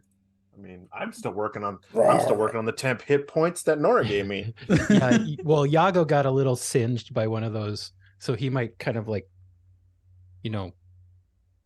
nod to like a slightly burnt arm or something. So she's gonna touch her arm and give you a healing word. 4 points Oh. back. Nice. He's like, her hand sort of glows, and she's like, Back to full. is anyone else? Are you okay? She looks at Nora and is like, are you okay? Do you need any healing? Are you No. good? I'm okay. I'm okay. Okay, right. She's like, right, let's move out. And they start to make their way back to the keep. So they're on their own, heading back to the keep, and we're gonna continue on to the storehouse, the food stores. Yeah, to the mill, yeah. Okay. Is that what you want to do? So you're just going to head basically just down this direction. Yeah. Oh, okay. Sure. Yeah. They're going to head back that way, but this time this building here has basically collapsed, and it's kind of a free exit out that way. They can head back to the keep that way, and from coming that way, they're going to be safe. There's no danger coming that way, so they can make it back to the keep quite easily. Right. Okay, so you're happy to move on? Yep. Cool. To the mill. To the mill. Here's the dash. I mean, So as you get to the mill, this is what you'll see. Oh shit. Basically, oh the whole god. place. The All place. right. Well, not much we can do here. Moving on. So you can see that the whole background of the fields, the farm fields, and all that are on fire. There's like crates and there's like stacks of wood that are basically been left there. There's crates down here. Could be supplies that are near the blaze and stuff. So I will put you on the map.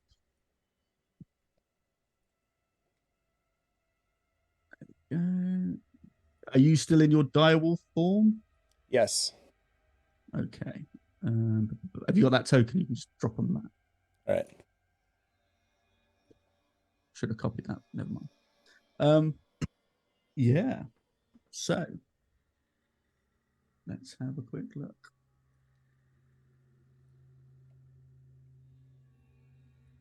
So this mill has 24 hit points. You have exactly. Let me see. Let me put this down.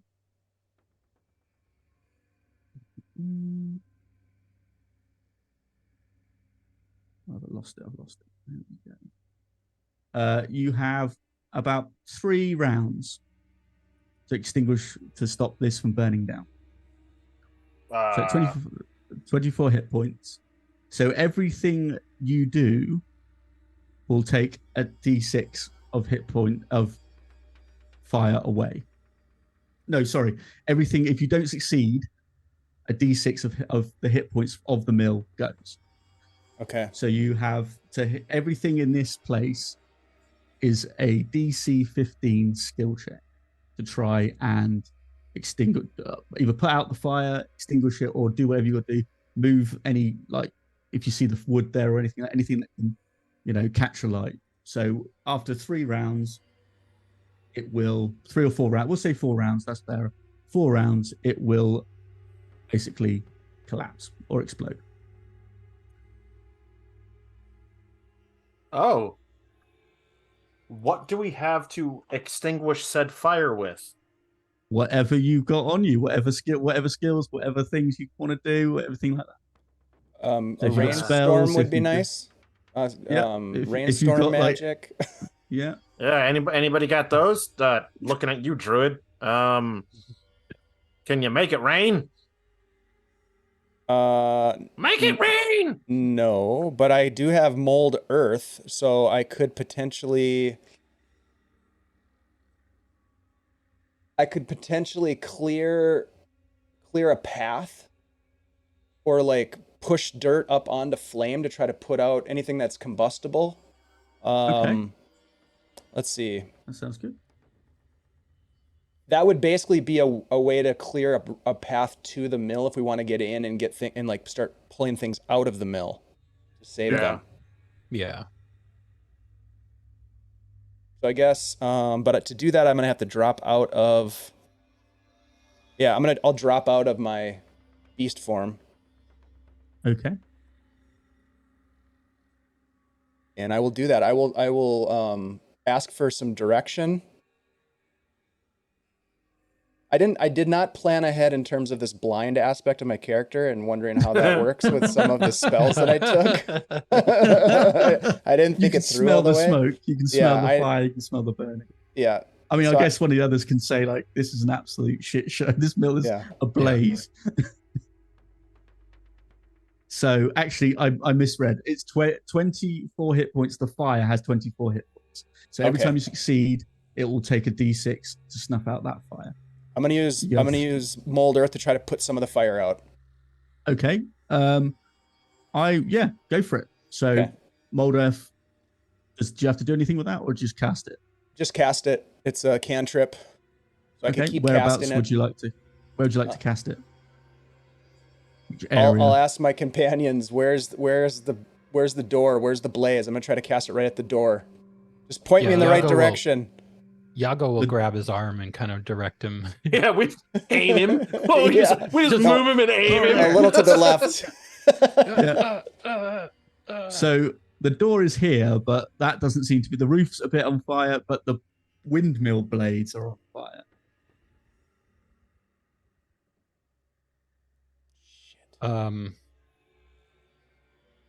I guess, I don't know. I guess Yago will kind of prioritize trying to pull some of the food out to safety so it doesn't burn. Okay. I don't know if that helps put out the fire, but it might help save some of the food. Is there a well? Not nearby. Okay. So all these crates here are just like supplies. The crates down the bottom are supplies. You can see like timber's been left like hastily. So you're looking at that as possibly potential things that might catch fire and exacerbate the situation. I will use Press D to help put out some of the fires. It says up to a small campfire size, so I'll only be able to do that in small quantities. But I'm a blaster caster and I have 0 water anything in my spell book. I got fire, and more fire. That's what I have. I mean, what do we it do? Could be helpful. Yeah, we fight fire with fire. I don't think that means what you think it means. So Hey Duke's going to go with the earth. Nora's going to go with the prestidigitation. What are you two guys doing? What's Risk and Yago doing? Risk is literally spitting at it because he's like water. Okay. I mean, I guess Yago can he search around? Is there any water in the area, like any well or anything that he sees?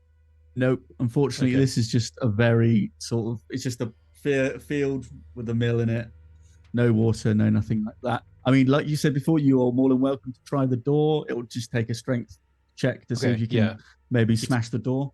Yeah, he's gonna try to smash the door. Okay, go for it.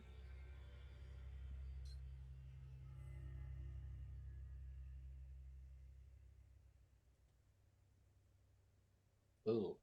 Would this be athletics? I'll say, yeah, go for it because you're trying to. It's just I rolled a 3, so it's a total of 10. So as you put your shoulder into the door, it's a thick wooden door, so it's just dunk as you hit it. So nothing, it's not shifting just yet. Shit. People are gonna be hungry around here. Yeah. So what we'll say is we'll go around each person and we'll call that one round. So we'll do Yago first, then we'll go around to Nora. So Nora, you're going to go use prestidigitation, did you say? Well, I might not because Yago's trying to get the door open and you didn't get it open is what I'm hearing. Thanks, Bleak. No, Okay, so if I offer assistance via thaumaturgy, which allows me to open doors. Mm-hmm. Would he be able to make the strength check at advantage? He would be able to on the next round. Okay, that's what I'm going to do. Okay, so Risk, what do you want to do? You're going to continue actually going to spit at it? Okay. He doesn't know what So- to. He doesn't know what to That's do. fine. He's That's like, fine. Yep, that's fine. Perfectly fine.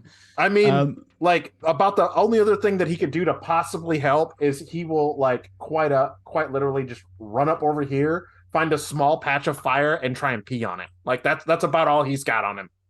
Okay, that's fine. If you want to do that, that's perfectly fine. I'm helping.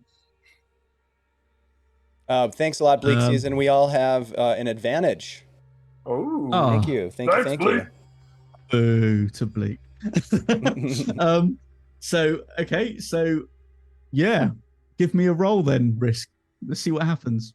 Oh shit! What am I rolling? Dexterity. Let's say you don't piss on yourself. I don't know. Let's go with that. That is a 25. Ooh, I have shit. excellent aim. Okay. That's canon. And you're gonna are you trying to pee on the blade that's there? Because obviously, as it's like that, Yep. you're- Yeah, Okay. try to hit it every time. that's perfect. So that will get rid of. That's fine. So that gets rid of the 24. That will get rid of 3 points of the hit of the fire. So we'll say that diminishes.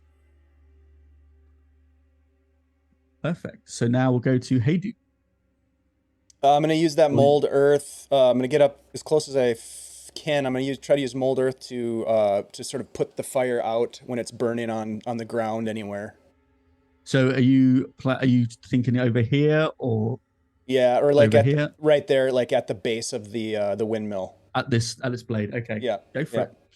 All right. So it's, you gotta make a check. okay. And what's my attribute I'm adding here? Prestidigitation. Well, mold earth. Mold earth. Yeah.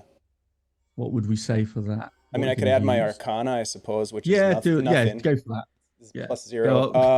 Go for Arcana. I shouldn't have lobbied for that. A total of 6. Oh. 6. That fails, unfortunately. So it's not the fire. Just as you're trying to put earth on it, the fire just keeps coming out. Just keeps coming out. Rob just gave you an advantage, Shiv. Thanks a lot, Oh, Rob. yes. Rob, you're supposed to be on our side. That will come back. I'll keep that in the back pocket for that one. Oh my god. Okay. Right. So we're going back to the top. So we're back to Yargo. But as that's happened, as we've only had one success so far of this of diminishing this fire. I swear, if for whatever reason, if Risk is the only one that gets successes out of this, that's gonna be bad. So you see a small patch catch a light down the south side there. So back to Yargo. All right, he's gonna try again to break down this door with Nora's help. So is it advantage you said? Was it? Is that correct? Yeah, I believe so. Perfect. Go for it.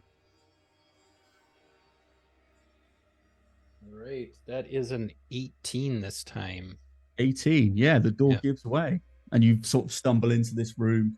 And inside you see crates of like vegetables. You see crates of stuff. But you also notice quite interesting lots of crates of rum, which is highly flammable. Uh-oh.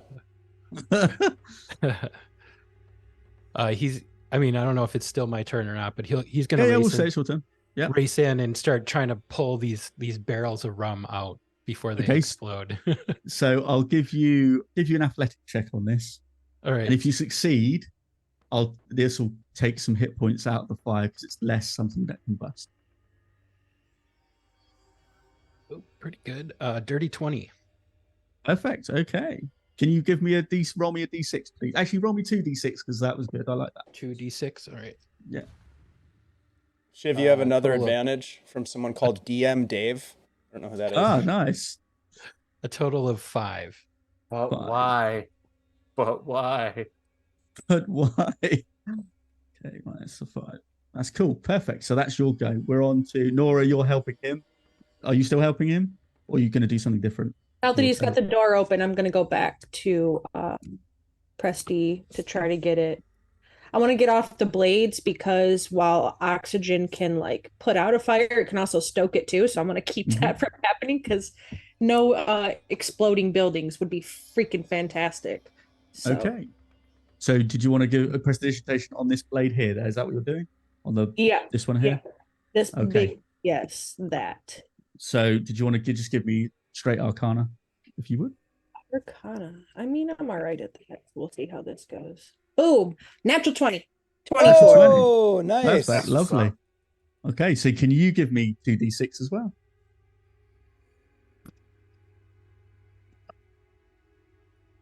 Eight. Okay. Perfect. So this bit of fire here goes out. Smothered, gone, put out. Nice. So is that all you want to do on your that's your turn, yeah? That's what you're gonna do. So Risk, you'll go. What do you want to do? You're gonna continue to pee on this? Yeah. I mean, it's working so far. He really for has it. to go. Go for it. Yep. Another dex check then. So you don't I've got a small body but a large bladder. I've seen this episode in Strange Brew. That's a 17. 17 success. Puts out that bit of fire. So okay, so that's round 2.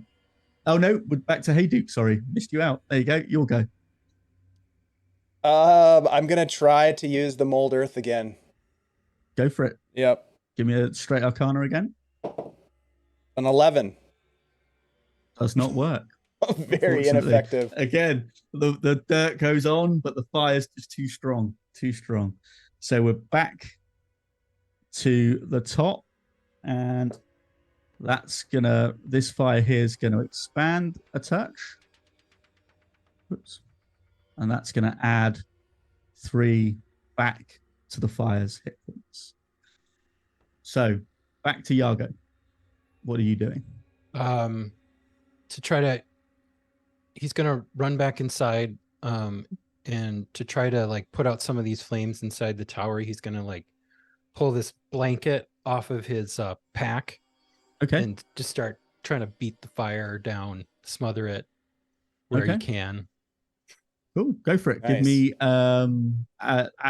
should we say athletics? Because you're going about it. Let's do it.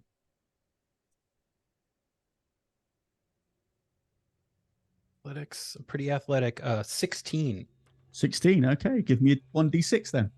1d6. Yeah. That's a 6. Perfect. Lovely stuff. Okay. So back to Nora. What are you doing? Is the fire that's left on the windmill, is it in or on? Like, is I it would out? say one's in where Yago is, one's on top. Okay, I'm going to go for the one that's on top. Okay. It's only a small flame, so. Yeah, I want to try to put that one out. An Arcana again. Yep. Let's see what we got here. 18. That'll succeed. Give me 1d6, please. 4-3. Lovely stuff. Okay. Risk. What are you doing? You've been You know what I'm doing. You know what I'm doing. Are you moving to more flame? Are you going back to... I'm going to go to the... apparently, I need to go inside and help extinguish that flame. Okay, that's perfect. Just pinch it off and run. He is. He's straight up pinching it off and running in. That's good how you get God. bladder What has infections, happened? people. Yeah, it really is. I'm using my advantage on this roll. Yeah, because go for it. Go for it. That, you said it's a dex check, right? Yep. Okay, so that is a 24 Okay. to help extinguish these flames in my unending bladder. Perfect. Yeah. So yeah, give me 2d6 roll on that then, because you're so high. As Yago just sees you whip out. Just does a double take. That's a 12. I rolled double 6s. Nice. Okay. That's looking good. So that fire is gone. You've put that one out. So back to Hey Duke again.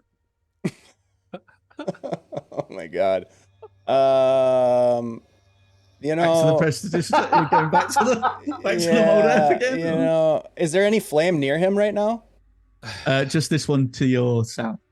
And does Just this yeah, one here. uh, I think that's the one you've been working on, as we quite suggested. yeah, he'll try again. Okay. Go for it. Natural one. Natural one. He's just because you can't blind. see. Yeah. in the wrong direction. He's just like, Because you Let's rolled a see. natural one, the fire it catches it grows. No! Ever so slightly. Whoa. He fans the So- flames. Yeah. oh man. I'm gonna add Sorry, guys. Sorry about that. another 3 points back to the flames for that natural one. So back to Yargo again. You're now inside. You cleared the barrels. There's goblin piss on the floor. Not good. It's like somebody opened up a fire hydrant in here. He's gonna go running around the side after this next kind of flame and That's kinda on do the this- roof. Oh, that's on the that roof. one. Yeah. Okay, so maybe he'll kind of start dragging out more barrels of So the- rum or something, and just The like, combustibles are all gone. What's Okay. left is just food. okay, so he's gonna start dragging food out, you know, to try to salvage as much as possible. So what we'll say is, yeah, we won't let you roll for that one because it's just food, so Okay. there's nothing at danger there. So you're fine. So this is just to remind you, this is the last round. So fire may well catch to consume this mill at the moment, but you're looking okay. Okay. Well, So I mean, if there's anything else you want to do, I'll let you because you haven't. You're just rescuing food. But if there's anything you want to help, hey, do you want to help Nora? I'll let you choose. I guess he could run out and tell Nora that the roof is still on fire, but he can't. I don't know how he could get up there. Well, the windmills. Still turning? Yeah, I guess he. Well, he they're could try to- there. You could climb up one if you. Yeah, wanted he could try to jump onto one of the fans of the Yeah. windmill and see if it can like bring him up to the roof. Okay. So Yeah. Give I it a don't know go. Give me That'd be athletics. We'll see if you roll high athletics? enough. Yeah, if you All roll right. high enough, we'll see. Oh, that's pretty good. 24. I'll say the momentum of you hitting it will swing it up, and you manage to get onto the roof. Just clamber onto the roof. So Yeah. you've used the dwarf weight to swing it up and get up there. All right. So yeah, I don't know if can he still get to the fire or is it someone else? I'll say that's your turn. Okay. That's your turn. So Right. Nora, what are you planning to do? I'm still working on the fire on the roof. So Go for it. all right. That's only a 15 this time. Okay, that'll succeed. So give me 1d6. 5. Okay, perfect. Risk. What are you doing? You're inside now. There's nothing else inside for you to Okay, put then out. he's going to run out and attempt to assist. Hey, I've got it handled over here. You just hear the sound of a goblin pissing. Are you pissing? it works. Join me. a fire break. You just hear a zipper. Zzz. Hang on. Let's see. Let's go for it. That's an 18. 18. Okay, that's cool. Give me 1d6. 4. Okay, lovely. So, hey, Duke, over to you. What are you planning to do? Well, he hears the effectiveness of the stream and is impressed by the steadiness of the stream. So he's going to go ahead and join his companion Risk by hosing down the fire here. Am I adding anything to this roll here? Dex. We'll roll Dex like Risk has been doing. Okay, Dex. Okay. I'm going to use my advantage. Okay, go for it. Thank you, Bleak. Oh, come on! God, 9. 9 Man. doesn't do anything, Oh my God. unfortunately. Yeah. So we're back to the top. So we'll call this the last round. So Okay. this fire catches Oh, those shit. crates there. They just go up in flames, and this will add 7 to the hit points. So it's still looking good, but you're not quite there. So Yago, what are you planning to do? You're on top of the Yago will run room. over to this roof fire and start trying to smother it out too with the blanket. Go for it. Yep. Give me athletics like you did before, because you're going to town on the fire on the roof. Best right, use I'm of gonna a use blanket one of I've my ever seen, by the advantages. way. I'm going to use my advantage from the chat. Go for it. Burn those advantages. Let's do it. Burn them. Burn them That's all. a total of, it's athletics, right? Yep. 24 again. 24. Give me Sheesh. 2d6, because that's nice and high. 2d6. It's a total of 6. 6. Perfect. Oops. Yep. So Nora, over to you. That All puts right. that fire out. I'll say that puts Okay, that one out. good. Top That's one. out.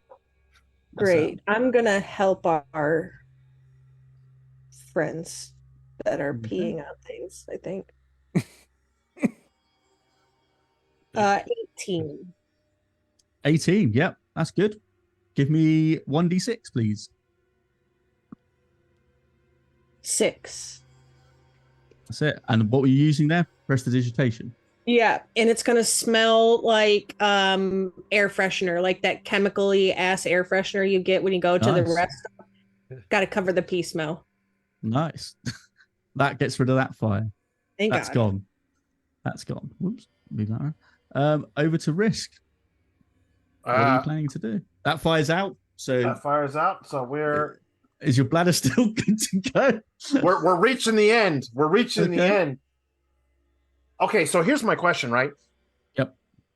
Is the fire far enough away at this point where like there's not as much of a risk of it catching the windmill anymore? Because as long as the windmill stays intact, then we should be fine.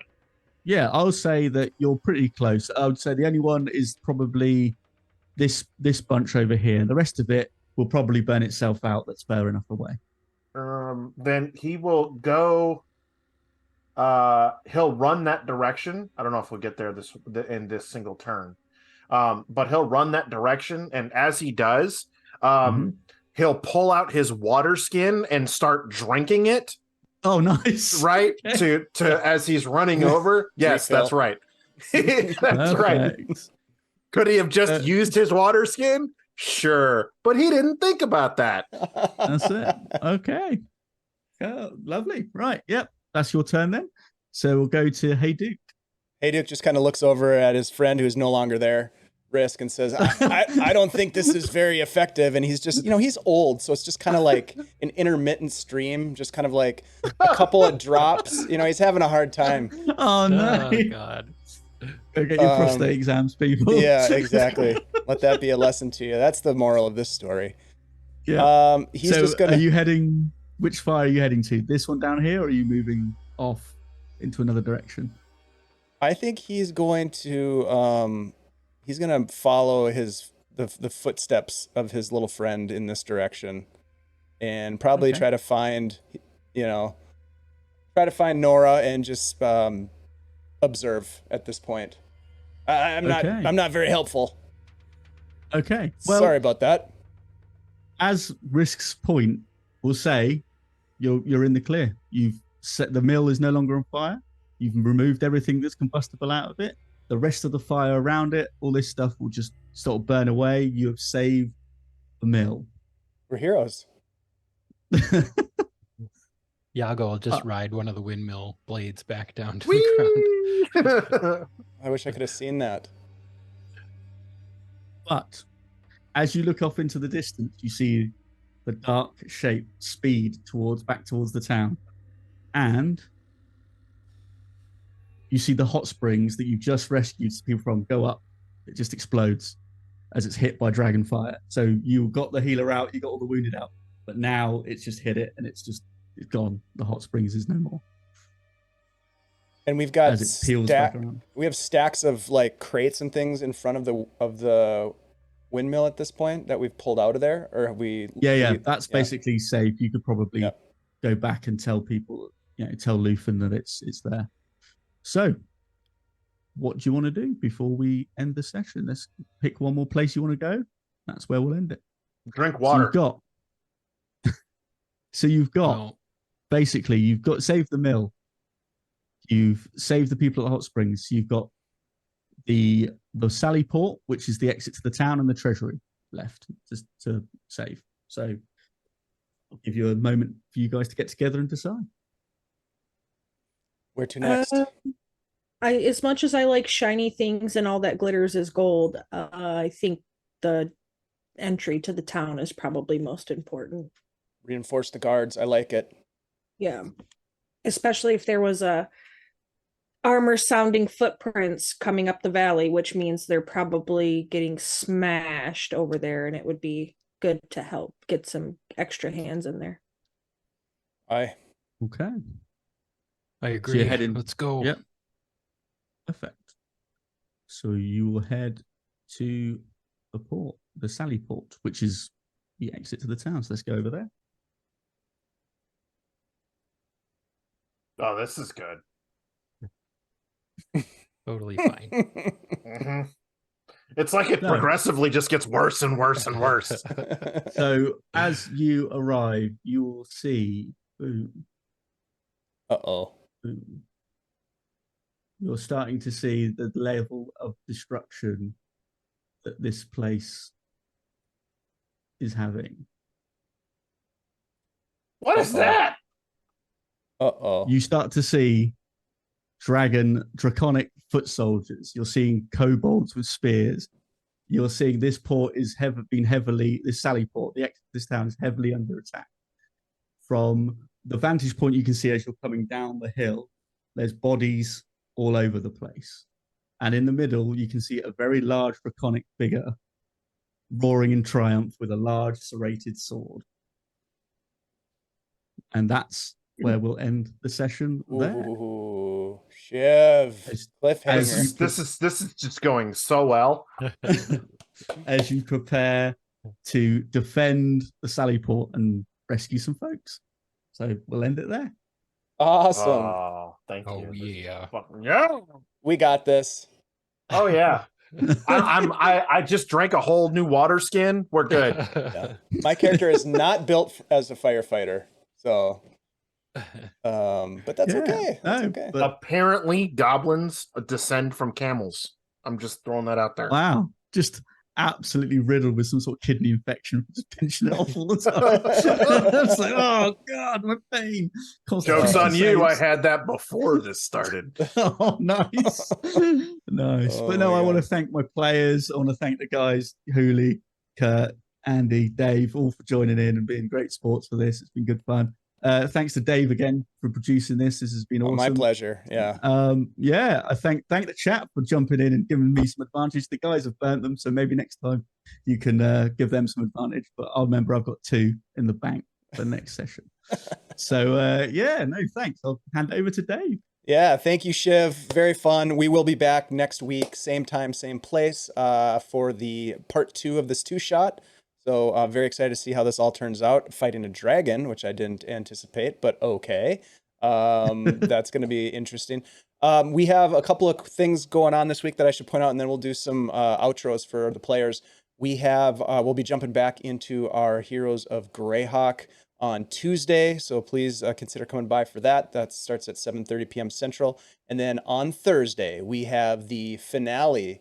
Is it the finale on Thursday, or is there 5 of them? Nope, there's 5 of them. So we're into our Lord of the Rings 5-shot, run by Bleak. Great cast, super fun story. Got to check that out. That's Thursday, 7 p.m. Central. And yeah. So let's quick go around the table and do some outros. Why don't we start with Hooli? Hi, friends. I'm Hooli. I have been Nora, our supposed to be healer, but we haven't got that far. But yeah, I play games, run games, and produce games over at Heroes and Hooligans. You can also find me in the background at Queen's Court Games. We're getting ready to go to New Jersey Web Fest for that. If you like Vampire the Masquerade and podcast, you should check out the All Night Society. Aubrey and Laura are both up for some individual production awards as well as the entire podcast. So check those guys out. Give them a good shout out. All of that fun stuff. Thanks for having me here, guys. Shiv, you're a blast. Thank you very much. Yeah, thank you, Huli. Glad to have you back on the channel, and congratulations to you and your team on all the nominations. Let's jump over to Kurt. Hi, everybody. I'm Kurt, also known as Covenant. This was amazing. This was awesome. I can't wait for part 2. I have not had this much fun in D&D in a while, so this is awesome. Shit, this has turned out to be freaking dope, and I love it. You can find me sometimes streaming on my own my own Twitch channel. I emphasize on sometimes because I have kids that are in school and they have all kinds of stuff that's going on. Outside of that, you can catch me every Wednesday over on Blue Box RPG, where I am one of the hosts along with John and Rachel for Lore Masters Arcanum, where we talk about all kinds of things in D&D, stuff from old school, stuff from new school, and the things that we like, with an emphasis on adventure building, storytelling, and tips and tricks of DMs. Outside of that, you can catch me tomorrow over on Emporium for the Wayward Gamer, where you will see Risk in another adventure. Crossover. A little crossover there. Nice. We are doing a charity stream for Extra Life over on Emporium for the Wayward Gamer tomorrow at from 11 to 3, I believe. It's a 4-hour game. Yeah. And then you'll see me here next week on this. Hopefully, where Risk will once again save the day. God, he is quite a hero, isn't he? Thanks a lot for being here, Kurt. Always a pleasure to have you on the stream and playing games with you. It's been a blast. Let's jump over to Andy. Hey everybody, this is Andy, also known as Andy G3D here on Twitch. You can find me here every Tuesday on our Heroes of Greyhawk game, and I'll also be helping out with production on Bleak's games on Thursdays. So come check us out. Come check us out on Discord. And Shiv. Hello, I've been Shiv, your humble DM for this session. And you can find me everywhere at IO Shiv. You can find me at Blue Sky, all the new stuff. But yeah, come and find me, say hello, and you'll see me here next week as we defend the Sallyport. Thank you very much. I'm so glad we were able to line this up, Shiv. We've been talking about it for a while, so Yeah. I'm glad we're doing it. And what a great group of people to play games with. Thank you so much.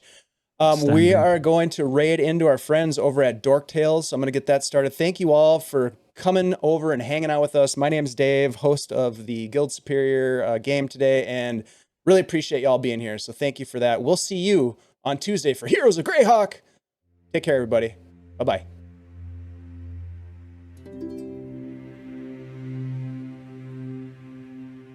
God, this music is so serene. Meanwhile, there's a raging inferno destroying this town. Let's raid!